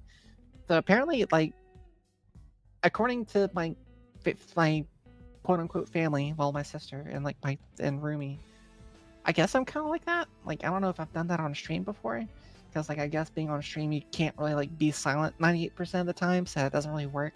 Yeah. So I mean, I have a bit of a oh my god. I have a bit of a modular type. Also, before I go off into that, so I apologize if anyone has heard this already, but if you keep preaching acceptance and then shame someone for being cringe, you're never going to feel safe, is something that I think a lot of people could actually learn from, because Christ knows that freaking once a week on Twitter, you'll see someone go, that's all happy, good, freaking, oh my god, I really wish that you guys, like, were really able to accept yourselves and, like, really reach out of your eggs and whatnot, and out of your freaking boxes, And then the next day they're like, you furries, scum, inhuman scum. Like, whoa, like, okay. Yeah. Oh, you actually enjoy that shit game? It's like... There's some points where I like kind of shit on stuff too hard. I need to kind of like dial it down. Like the new Pokemon game, like I've been kind of shitting on it a little bit. I need to like calm down because I know a lot of people like it, and they're probably already so used to people shitting on it. So they like me shitting on it. This doesn't help at all. I have a way that I do it. I'll shit on the thing itself, but I won't shit on someone for enjoying it. Like, Bill was here earlier. I was talking about, like, bad games versus games that people like, because Legendary is a game that I absolutely love. It is objectively a bad game. It killed the studio that made it. I consider Citizen Sleeper a bad game. Someone is very vocal about how much they hate me saying that. That none of us talk to anymore, and therefore I will not name. And then I talked about How to Survive 2, the only game from the completion project that I've never actually finished because it was so bad from my perspective. Bill was talking about how he loves the game. I'm like, yeah, that's fine. I think that people should be more accepting of actually, like, enjoying, if they enjoy games, even if other people think they're bad. Yeah, I mean, that's... feels like kind of common sense, but you'd be so surprised at how many people just take it way too far. Yeah. I mean, the aforementioned person, like, outright stopped being friends with me because I've had 3 people that have done that, where I'm like, where I say that a game's bad, and they are so dedicated to defending multi-million-dollar company that they're like, well, I'm not friends with you anymore. Yeah. Yeah. I forget where I was before I tangented off on that. Well, I think the main question was just like, you know, asking for collabs and stuff, and then it was No, I was talking about, I was gonna say that I am a bit modular, which you kind of are as well to a certain degree, because depending on who you're with, you also, like, as you get the vibe of the person a little bit more, you tend to, like, pick and choose, like, subconsciously different parts that you, like, bring out. Which, like, I'm more in the chill vibes kind of thing for most of my streams, but then when I'm with Tebber and whatnot, we freaking wind up entering a more chaos kind of phase depending on what game we're playing. Yeah, it's also just like, you know, how well you know a person. Like you're gonna be more open and like what I was saying, like that mesh that I have, like my mesh lets more stuff through if I'm like really close to the person I'm talking to, like my sister and Rumi.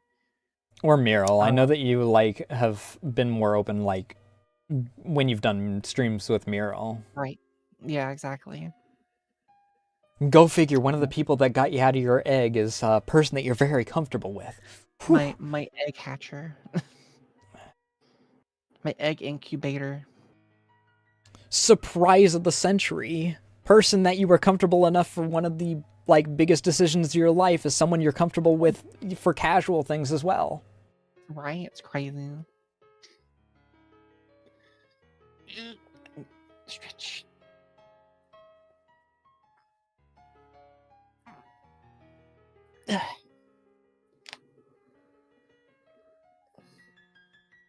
I mean, I think it depends to a certain degree.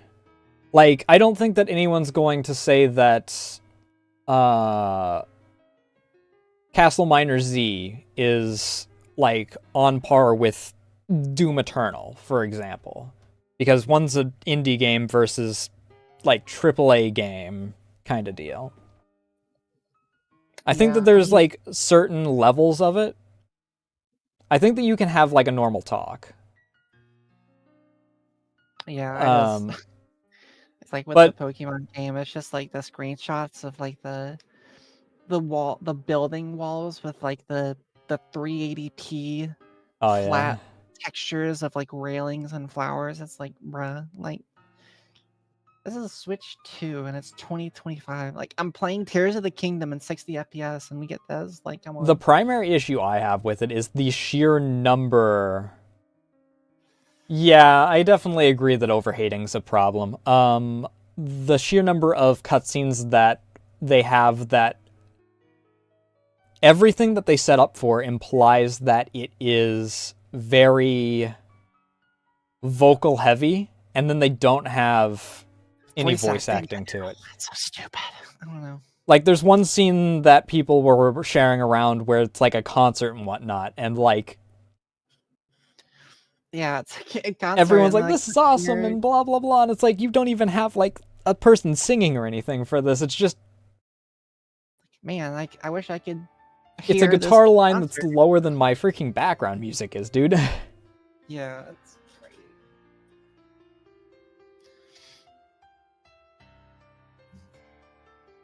Yeah, were there any other viewer questions, or...? Yeah, I hadn't actually got to the viewer questions. I hit the collab one, like, because I realized that we hadn't. This is a really old one. I don't even know if you know exactly who Koei Tecmo is, but one of them is, which Koei Tecmo game would you like to play? Koei? What is that? That was a question that was originally asked to Kraka way back when, and the person had submitted it so many times afterward that I just made it a staple of, Koei Tecmo. Oh, they had Neo 3, Fatal Frame, Dynasty Warriors. I don't really play a lot of these games, honestly. If I had to guess based off of their roster, Atelier would probably be one of the games that you would probably most likely be. I've seen some people play that. It looks fun. It looks pretty story heavy. It might be something I play off stream. I don't know if I would stream it, but like, you probably don't have to ask very far to get all the games that people have been wanting me to play. Yeah. I think the game request list from Daniel's like 3 long now. Oh, also, since we are in viewer questions, anyone in chat that wants to ask questions is free to do so. I will get to them once I get the pre-game questions done here. And most of the rest of these, I think, showed up during Wolsks, which I thought were good questions, so I decided to keep. What is your favorite moment you've ever had on stream? Oh, favorite moment on stream. I think my funnest time that I had was when, I wouldn't say it's like a moment, but whenever me and Meryl were playing Galgun. That was. Oh, did you two really do Galgun? I thought that only Meryl and Ovi did Galgun. I thought you two were doing. Or is it Gal Guardians, or it's like the spinoff or whatever. The one where I think you guys were using like paper weapons or something like that. Is it like Demon Gun? It's like the 2 girls that have like the weapons, and it's like a 2-player like 8-bit thing, like Castlevania side scroller. Yeah, Gal Guardian. Okay, yeah. Yeah. Those are really fun. Thank you, Dan. Oh, yeah, present Tuhu's to Rhea and have her pick a few. Do you know anything about Touhou? Oh yeah, I played, the only Touhou game I ever played was Misty's Izakaya. God, I haven't played it in so long. I probably forgot a lot of their names. I really liked. Oh God, I probably have to Google their name, or you probably know. Um, the the drunkard Oni character, Suika. blonde. Yeah, I like Suika a lot. Her outfit's And I like. actually what Liz is wearing for Halloween. Oh, nice. That should look awesome. And then it's like the other Oni blonde girl. It's like You more would like be a Suika fan. um, it's like the other Oni blonde girl. It's like more like a little bit more like dominant, I guess. Yugi. I like, yeah, Yugi. I like Yugi too a lot. I like Chin a lot. Jen's a fan favorite. There is a few kind of off-kilter ones that I really ended up liking, but I can't remember their names. Do you remember It's descriptions? been so long. Ah, jeez. Darn, I can't remember. It's been like probably a year and a half to 2 years since I played that game. Because I know that there's, at least it's not the full roster. It's everyone that's an izakaya, so. Right. Trying to think. And then also not even all the DLCs. Because you still have DLCs to go I think through. those three are like my favorite three that I can think of off the top of my head. A big Oni fan. Just like a strong, dominant woman fan. Also just like bestie. Like me and Suika, well, I don't drink, so maybe me and Suika wouldn't get along. She would probably force me to drink and I would say no. I think me and Chin would get along. Oh, so that's why Fuma was doing Fantasy Maiden Wars. It came out fully. I know that Dystopia also came out recently, fully. I'm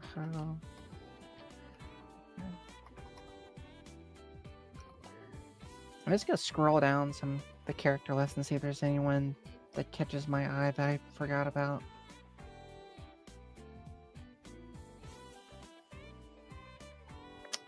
What are your favorite Hoyoverse characters? Hoyoverse? Oh god, I can go on forever. Okay, here's a list. Wait 1 second.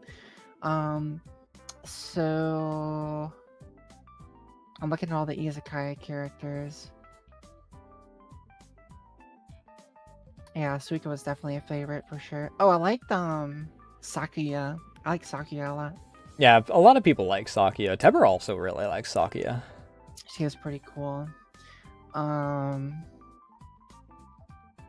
then let's see who else is there.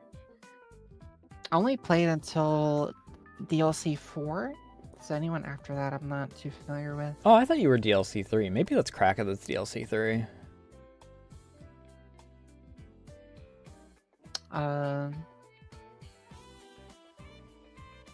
Oh, there's this one character. She has like bird wings. Aya probably. It's like I remember someone saying it's like nuclear bomb coated, or something crazy like that. Oku. Probably. I don't remember their name.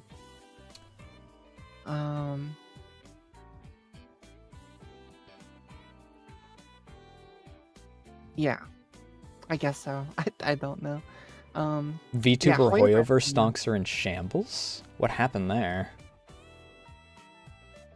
Yeah, VTuber Hoyoverse.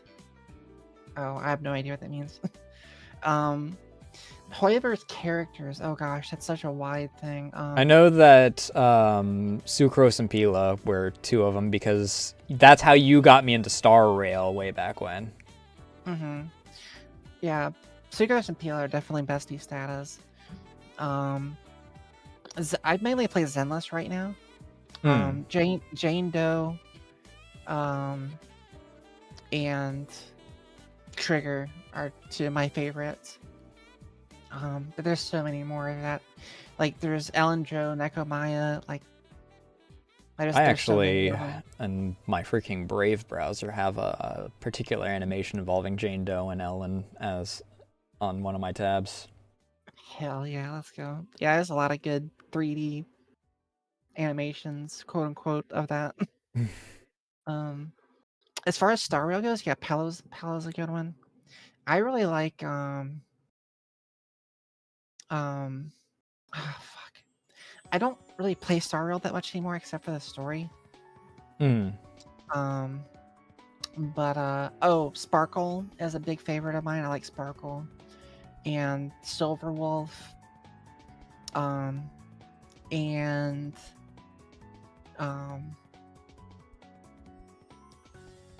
who's the other like mommy character? Fuck, I don't know. That's not coming to mind, but yeah, those are my favorites off the top of my head. Here, Tiny, I'll give you the artist that you can search up.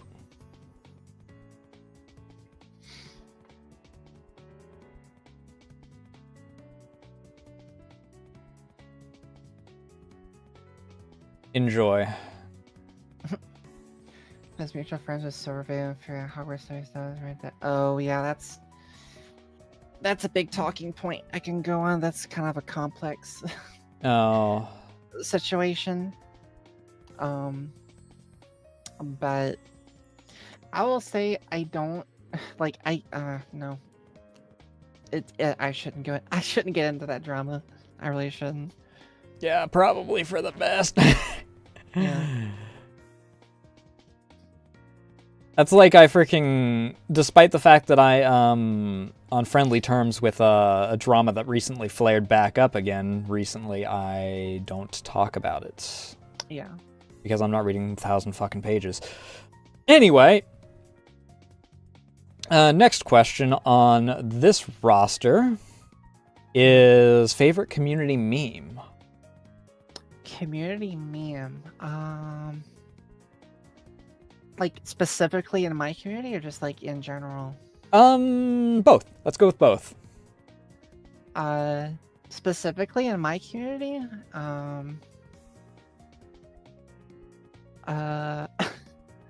there's a few. Some of them are kind of like small. Oh, there's a meme going on right now because like Battlefield 6 came out. Mm-hmm. And I really like playing the recon class. And me you and Daniel would play. Well, okay. You so, sniper slut. My most time play is actually an engineer, but I guess that assault is the healer in that case, so I guess that checks out. Actually, in 6 support is. They changed it up. Oh right.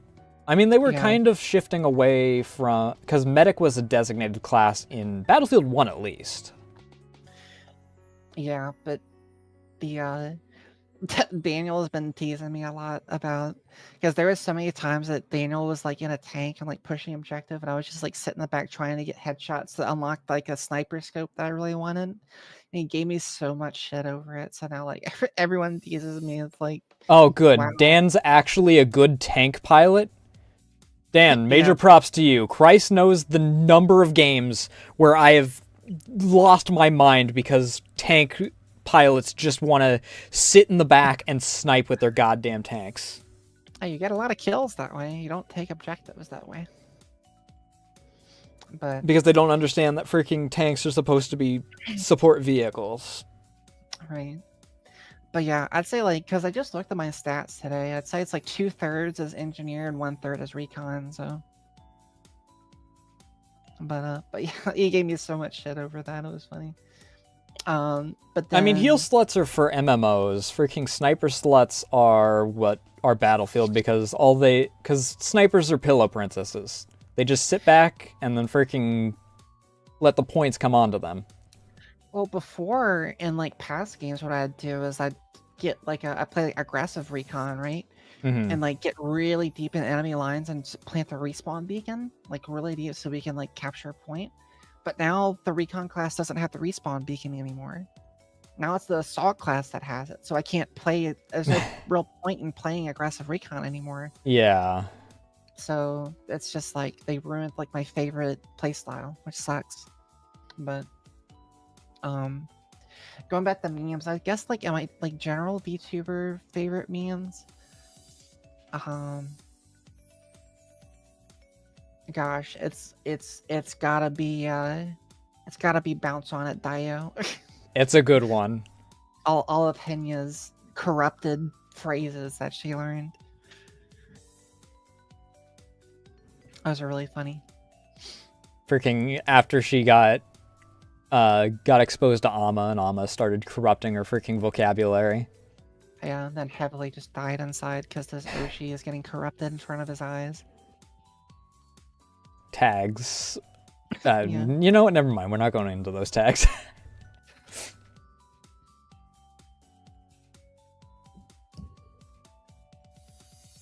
Oh, German Drink is a really funny one too. Me and Daniel reminisce a lot on Germa clips. And so that was like the second I gave Daniel, because Daniel's my mod, the second I gave Daniel permission to add emotes, he added like 15 German emotes, and like the drink is like the first one he added. The only So, like, Germa thing I know of is because Pren uses it as part of her be right back thing. Oh, there's already a bird in here. Oh my god. Yeah, our favorite one's definitely the one where he's playing that type game and he's like drink, and he like grabs his like can of soda really quickly and spills it all over his fucking keyboard. And like his keyboard starts going out and he's like freaking out. That's so funny. So Oh. every time I like go to drink something, I'm like drink. So, Is Germa also the one that kept hitting the doll trigger in that one horror game and lost his shit for it? That's also a good clip. That was really funny. That was a funny one. There's just so many iconic Germa clips.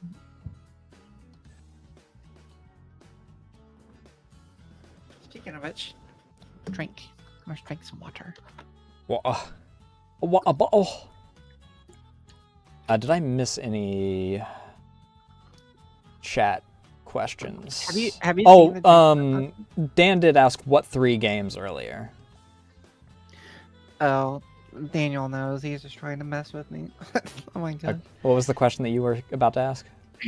Have you seen the drink clip that I was talking about? No, I haven't. You should send that to me. Okay, hold on. I'll send that to you. That's really funny.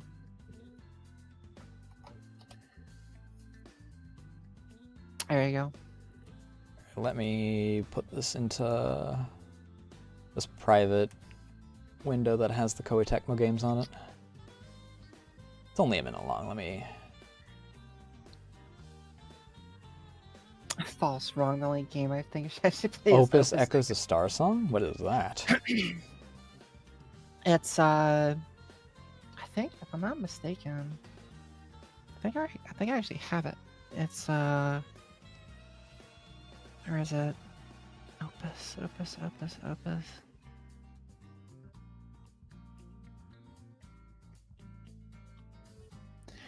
Yeah, Opus is like a story game.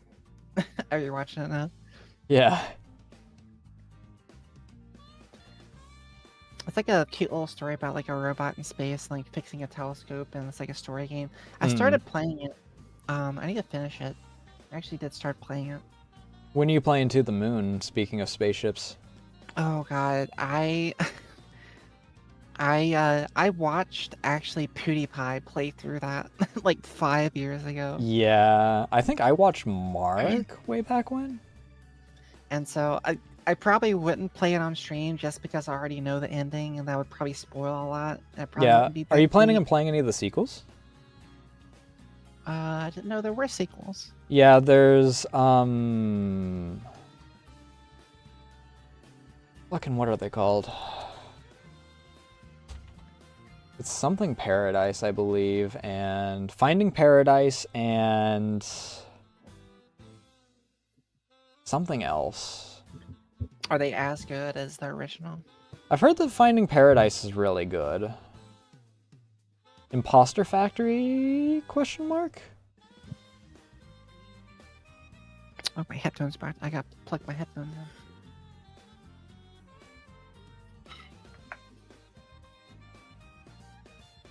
Hey Ray, how you doing tonight? Hi, Ray. I think you'd get along with Ray. We basically have the same name.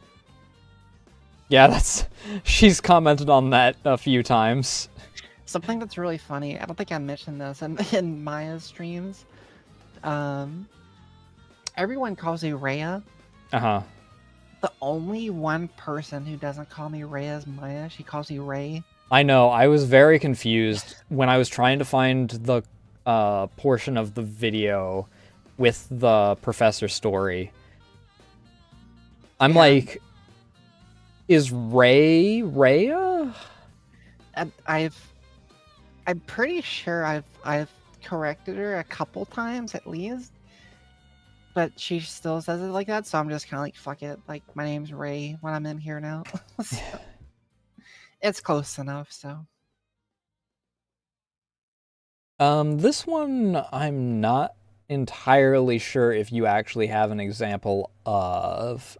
This one might have been directed at Wolsk specifically due to how old Bloody is. Also, for the most of these questions are courtesy of Ovi from that freaking mhm. instance. But what is the best opportunity streaming has brought you? um, like business opportunity. Any opportunity at all, social, business, any of that. Well, it's definitely been crucial to me getting over my social anxiety. That's for sure. Um, it's also made me hook up with a lot of really cool friends like you. What? No, we haven't. That, what? What do you You mean? said hook up with. Oh, no, no, I meant like meet and like be friends with. What do you mean? I know. I just gotta, you gotta clip farm occasionally. Oh my god. Be friends with and be friends. Sure, that's better. Okay. Um, yeah, it's a lot of really awesome friends I've made in this community that Mm-hmm. have been very important to my growth as a person. Um, and as far as like business goes, I guess like I've gotten some connections, but like I don't really do this as a business, at least not right now. So it's not really that applicable, I don't think. Yeah. Like, I don't even have any business examples because 90% of mine, aside from me getting free games, has been people going, hey, you want to go to this thing? I look them up. Oh, this is a scam for everyone aside from the person that's getting sponsored. Oh God, I'm not yeah. putting my community through that. Nope. Nope. What kind of friends? Oh my gosh, stop. See, Tiny knows what's up with the clip farming. Jesus.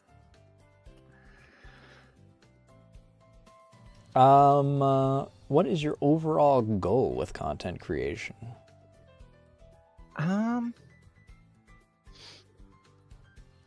well, my overall goal is like the main reason I started. That's kind of it's the same reason I started. I owe so much to the VTuber community in general. Mm-hmm. My goal is just to give back to it and to give people a space where they can just forget about everything and just chill. Mm. Um, and just kind of forget that the outside world exists for 3 hours, you know? Bryce knows we need more of that. Yeah. I guess that's always been my goal. Mm-hmm. But I guess like moreover just like giving back to the community that helped me back helped me so much, you know? Mm-hmm. Yeah.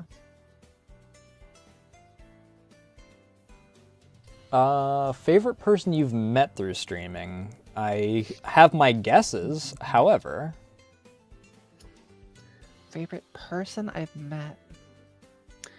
It's I would have to say clearly me, Matcha. chat. I would have to say Matcha actually. Really? Yeah, Matcha's like the unsung hero of my streams. They have taught me basically everything I know about how to stream. Matcha is a They're real like one.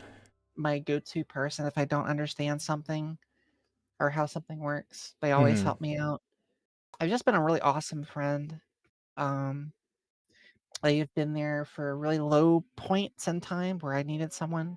Mm-hmm. Um, And yeah, I don't know. They're just a really awesome friend. Probably one of, if not the better friends that I've made in this community so far. So And I know that Matcha's like around well, when they aren't, dealing with medical stuff or anything, is around quite frequently. I know that they were with you quite a bit during your re-debut, actually. yeah, I mean they're my mod. I mean they're technically like my head mod. It's just that they can't really mod as often because they're so busy with artwork and life stuff. So Yeah. that's understandable.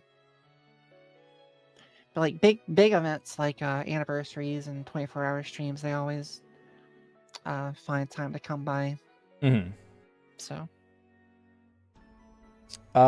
Proudest gaming moment during stream. oh, proudest gaming moment. Hmm. Oh gosh, that's a hard one. I don't know. I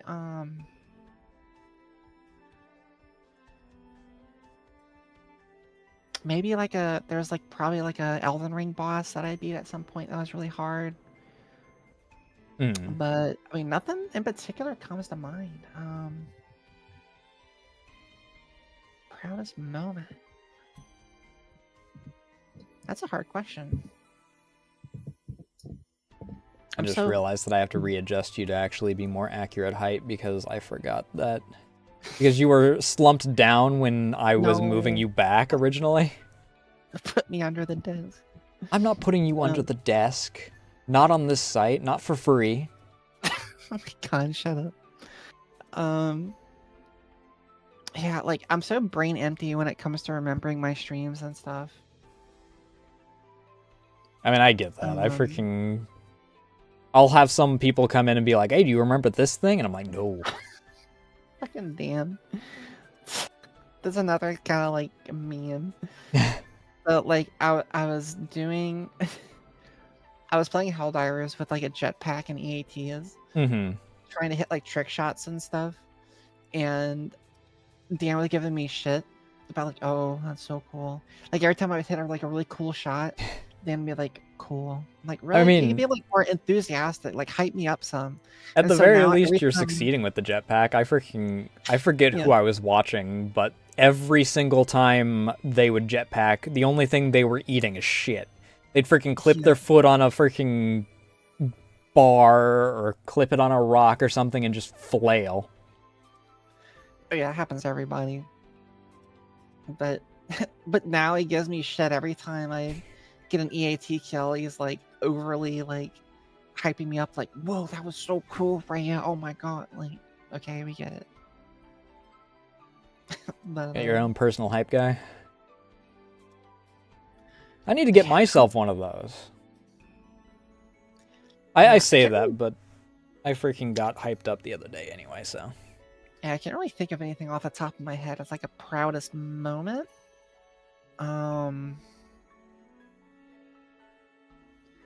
I guess maybe my like my first birthday stream. Because like a lot of people showed up and were very, very supportive. And I still remember that. I was playing a lot of Tears of the Kingdom. And people went like really above and beyond in terms of support, so I still remember that. Oh yeah. You have a very supportive community. Mm-hmm. Yeah. That is all the questions that I have written down. Do we have any further questions? This is actually, I think, the longest VTuber Vault that I've done so far. But do we have any other questions from chat directly?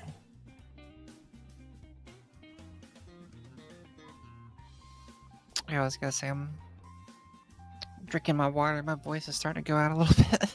That's fine. I try to end by like midnight because that's when I tend to eat. So, which I'm probably not going to be doing Thursday because I want to finish up conscript. Favorite monster flavor? Oh, everybody knows he knows this. A strawberry dreamsicle. I thought that it was Lizard Man. Huh? Oh. Whatever. The drink monster, strawberry dreamsicle. I don't know. Chat, can you confirm which one you meant? So fucking funny. So funny.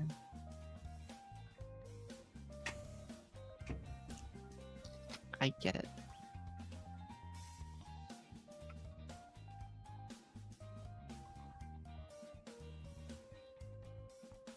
Oh yeah, if Train was here, that's what he would ask me for sure.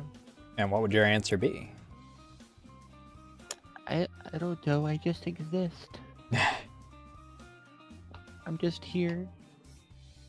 I'm just I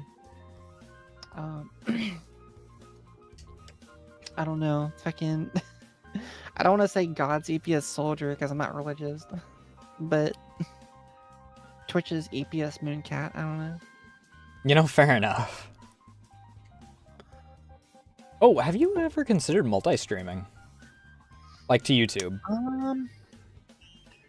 I've considered it. I just, Because I know a lot of people have been doing that, especially after the, you know, past week's events and Twitch being in a state. Yeah, if I can figure it out, I'd probably be cool with doing it. If you want assistance, I can help you. It's not that difficult. The only thing is that you have to go in and request the ability to stream, and then it takes like a week for verification on that.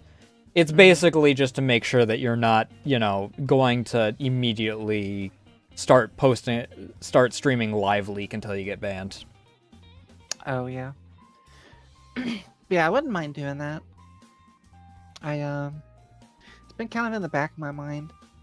Hey, you can hit me up at some point later this week and I can help you set it up. I use Atom, which I can actually send you the link to that, like, right after stream. Oh, is that like software to like dual stream or whatever? Yeah, some people use Restream. I use Atom because you're able to send your VOD track straight to YouTube because YouTube doesn't separate tracks on its own like Twitch does. Yeah. So if you play copyrighted music, obviously you want that. Hey, Leah, how you doing?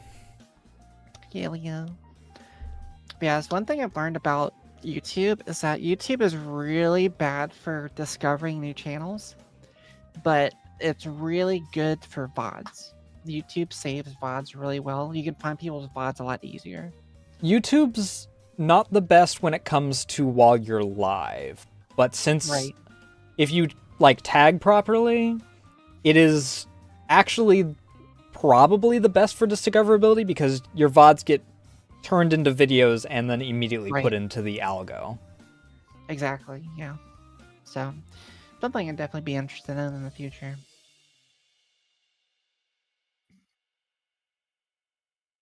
Or thoughts of having a YouTube presence in the future? Oh, I guess that was the question you were asking.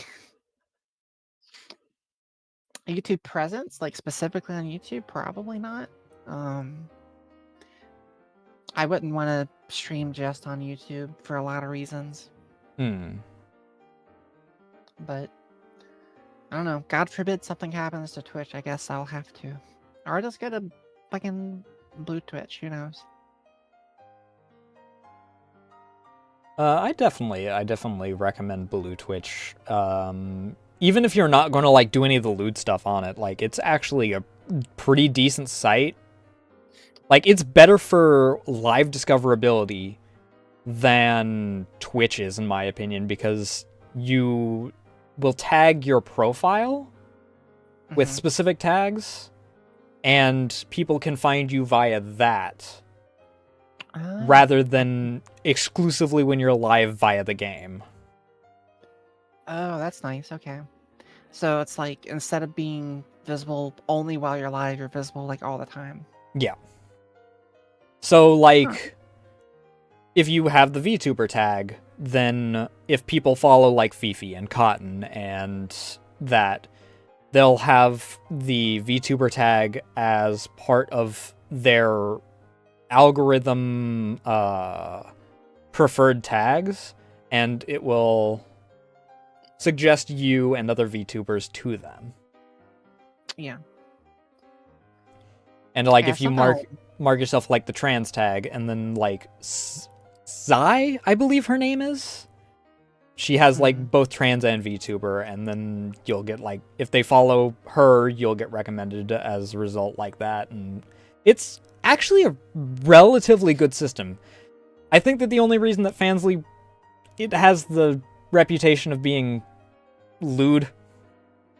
Obviously, that's the main reason that it winds up having a downside. I think that that's the only real caveat to it. Right.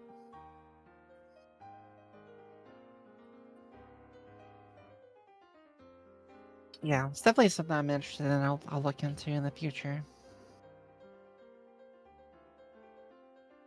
I did send you the link to Atom so that I don't forget later. Oh, okay, thank you. Gotcha.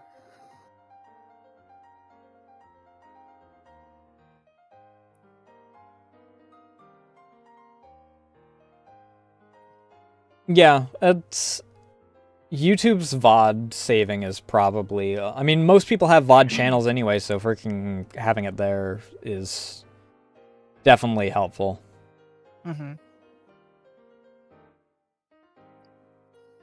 I'm doing all right.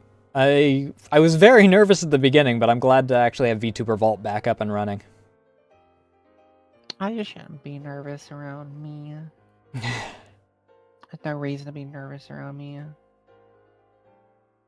Yeah? Just like there's no reason for you to be nervous around some of the people that you're nervous around? Like we were talking about earlier? No, that's different. Mm. It's different. Nuh-uh. Uh-huh. Nuh-uh.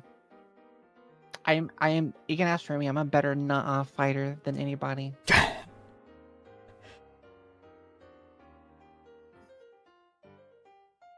Rhea's definitely improved a lot for in D&D. Like, at the beginning, she was super nervous and timid because she was afraid that people were going to call her cringe and lame and a nerd.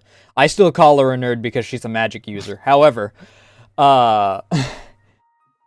she's definitely broken out of her shell quite a bit and is, like, doing better than... She's actually doing better at D&D now than several people that I know of that have been doing it for years, because she's actually, like she established earlier in the stream, she's actually like playing her character as a character rather than just, this is me, but with X. Right, yeah. And especially due to Teber being tired, she's actually had to pick up the mantle and be an instigator. And I'm genuinely proud of her for that. Our captain has been absent a lot, so I've had to fill in for our captain. Yeah. Sometimes filling in for the captain means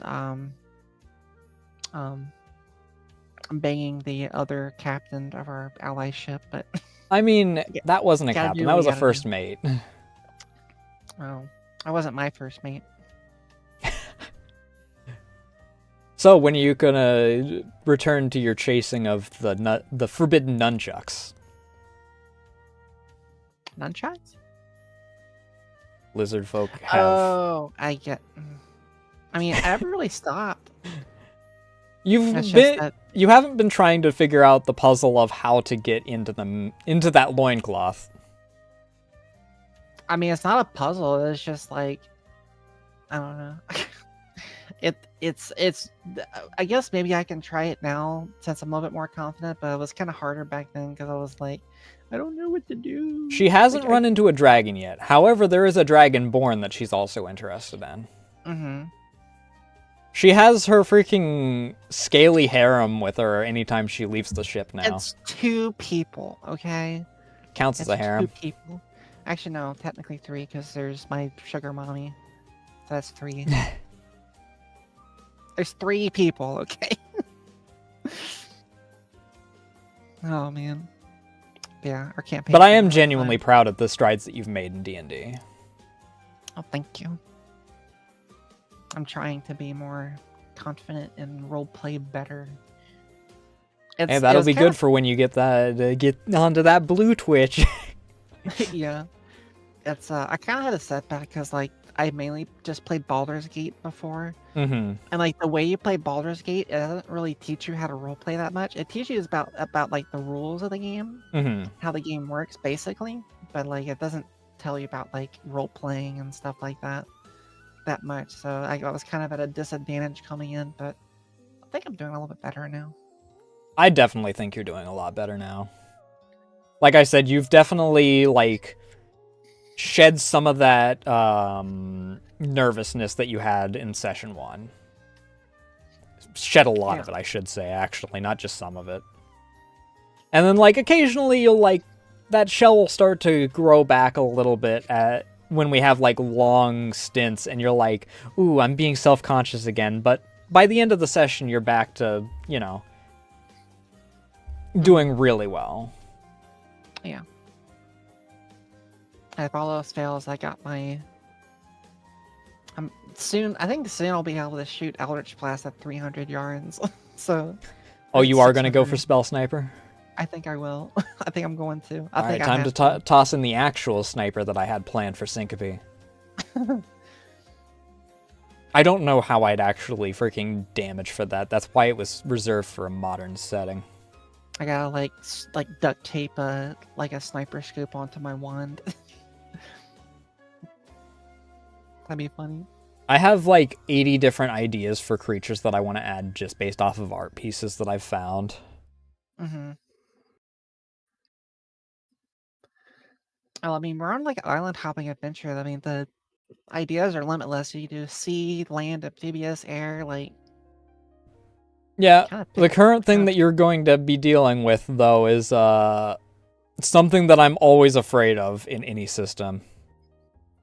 Sea monsters and water battles. You've got like actual sea combat. Yeah. Which I'm not even going to say, oh, I'm spoiling, because I said that at the end of last session, which is why we cut off where we did.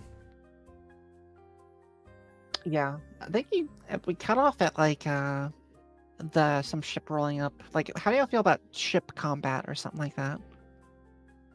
Yeah, because I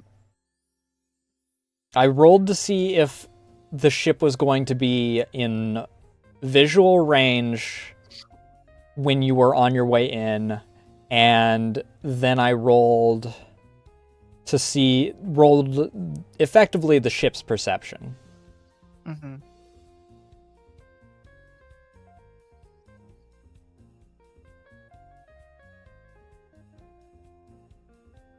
Yeah, that I agree. D&D's problem is that it's trying to like be too blanket without being blanket enough.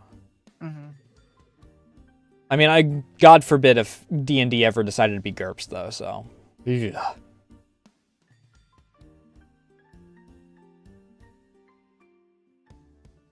Yeah, I don't know about all the D&D campaigns and stuff. I've only had 2 games, this one and one other one, so the other one was terrible. I've heard good things about Blades in the Dark, but it's similar to Lancer, where it's one that wound up being murked because my primary DM got owned by the government. He got to handle a grenade launcher today.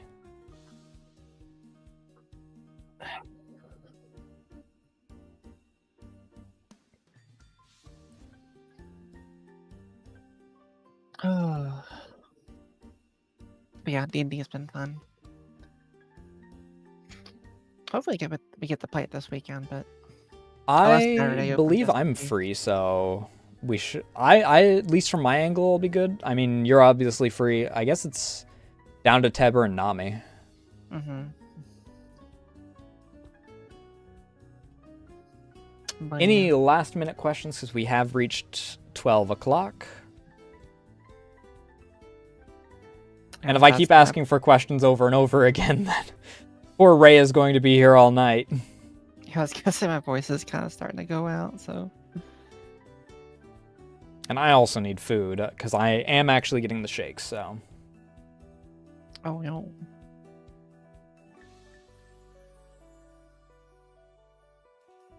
They seem to be just talking about Lancer. Going once. Going twice.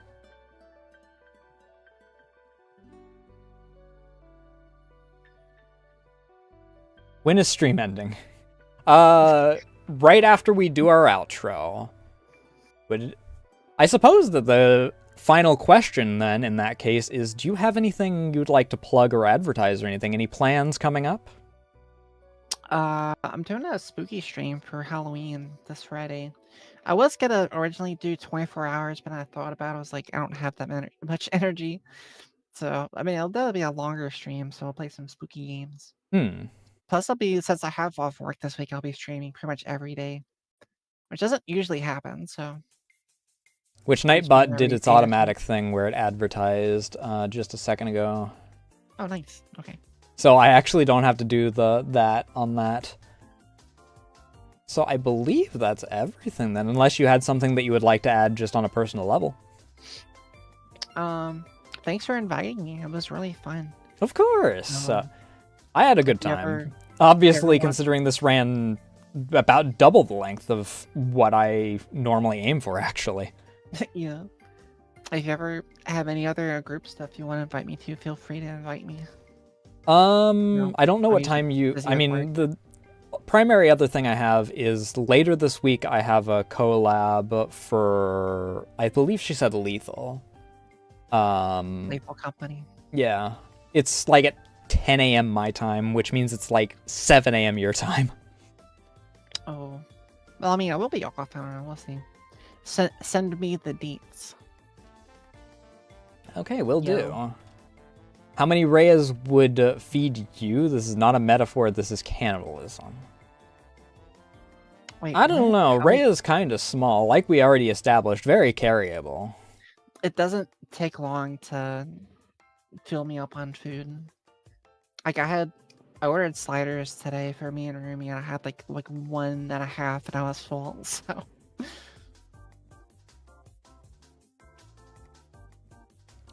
Depending on what I cook, I could probably feed maybe a dozen Rheas, especially if I freaking bust out the chili. Jesus Christ! I make big pots of chili when I freaking make chili. I do not. How do you do with spice? Unfortunately, I love spice. I love spicy stuff. There you go. We're in business. But yeah, I don't. Does Rhea play Apex? I don't usually play battle royale games. It's not my jam typically. But yeah.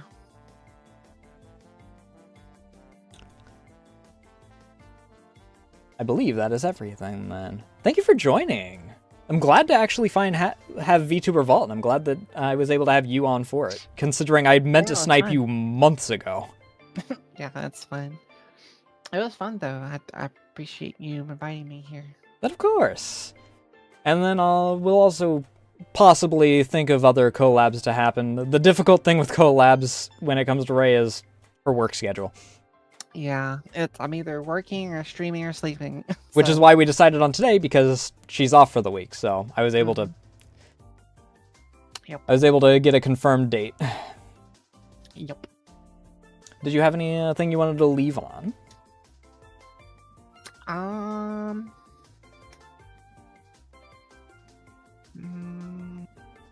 Oh, I got really cool Halloween art coming out later this week, so I'll be posting it on my Twitter soon.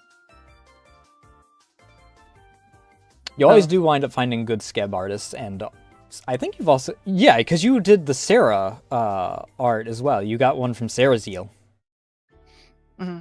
I don't use Skep that much anymore, though. I'm usually VGen. Skep has gotten really, really anal about their guidelines about requesting stuff to the point where it's just not even worth asking for stuff anymore. I wonder when it'll cross the line where Teberu loses their addiction. Yeah. Either way. Before we get on another tangent, I'm going to allow you to go so that you can rest your voice. Once again, thank you for joining in. Yeah, for sure. Thanks for having me. I appreciate it. And you are free to leave the call whenever you feel. Okay. All right. Bye. Okay, show Bye.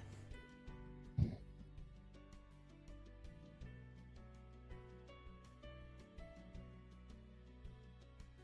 And that is also going to be it for me tonight. I ran later than I intended to for this. But, you know, I had a good time. Let's find someone to raid. And thank you all for joining. It's good to actually have Vtuber Vault back.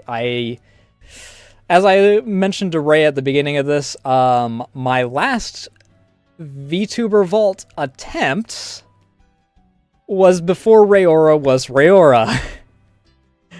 So it has been quite a bit because Justice has already had their first anniversary.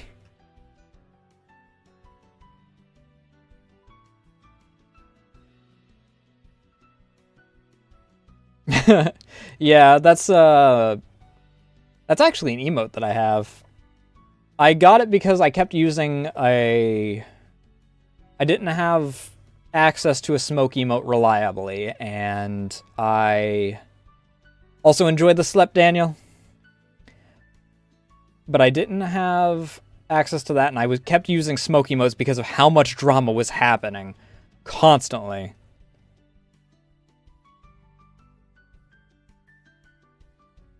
Exactly. Yield, space doggo.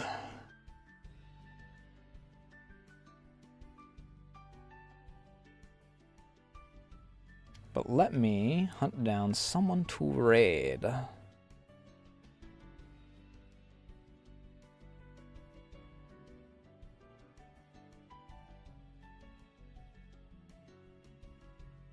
The difficult part is that there are actually people in special events.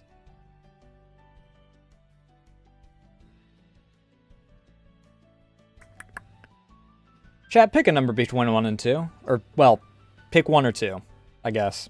Just directly.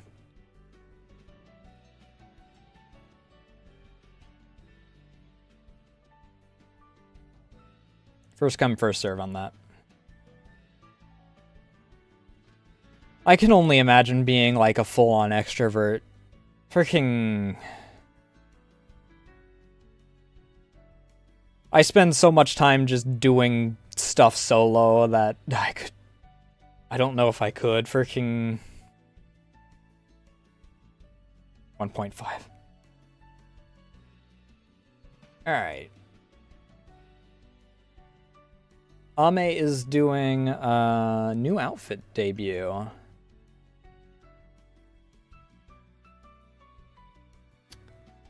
So as long as nothing goes wrong, yes, we're good. Okay, that's going to be for me tonight. Thank you all so much for watching. As per usual, tomorrow's Tuesday.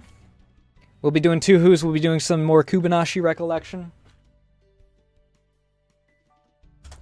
There's the socials. You can join the Discord. Follow me on Blue Scar. Follow me on Twitter. And keep up to date on things such as when I go live, what I'm going live with, and art like See in the Corner. My card also has all my commission info and links to things that I can't directly link on either of these websites.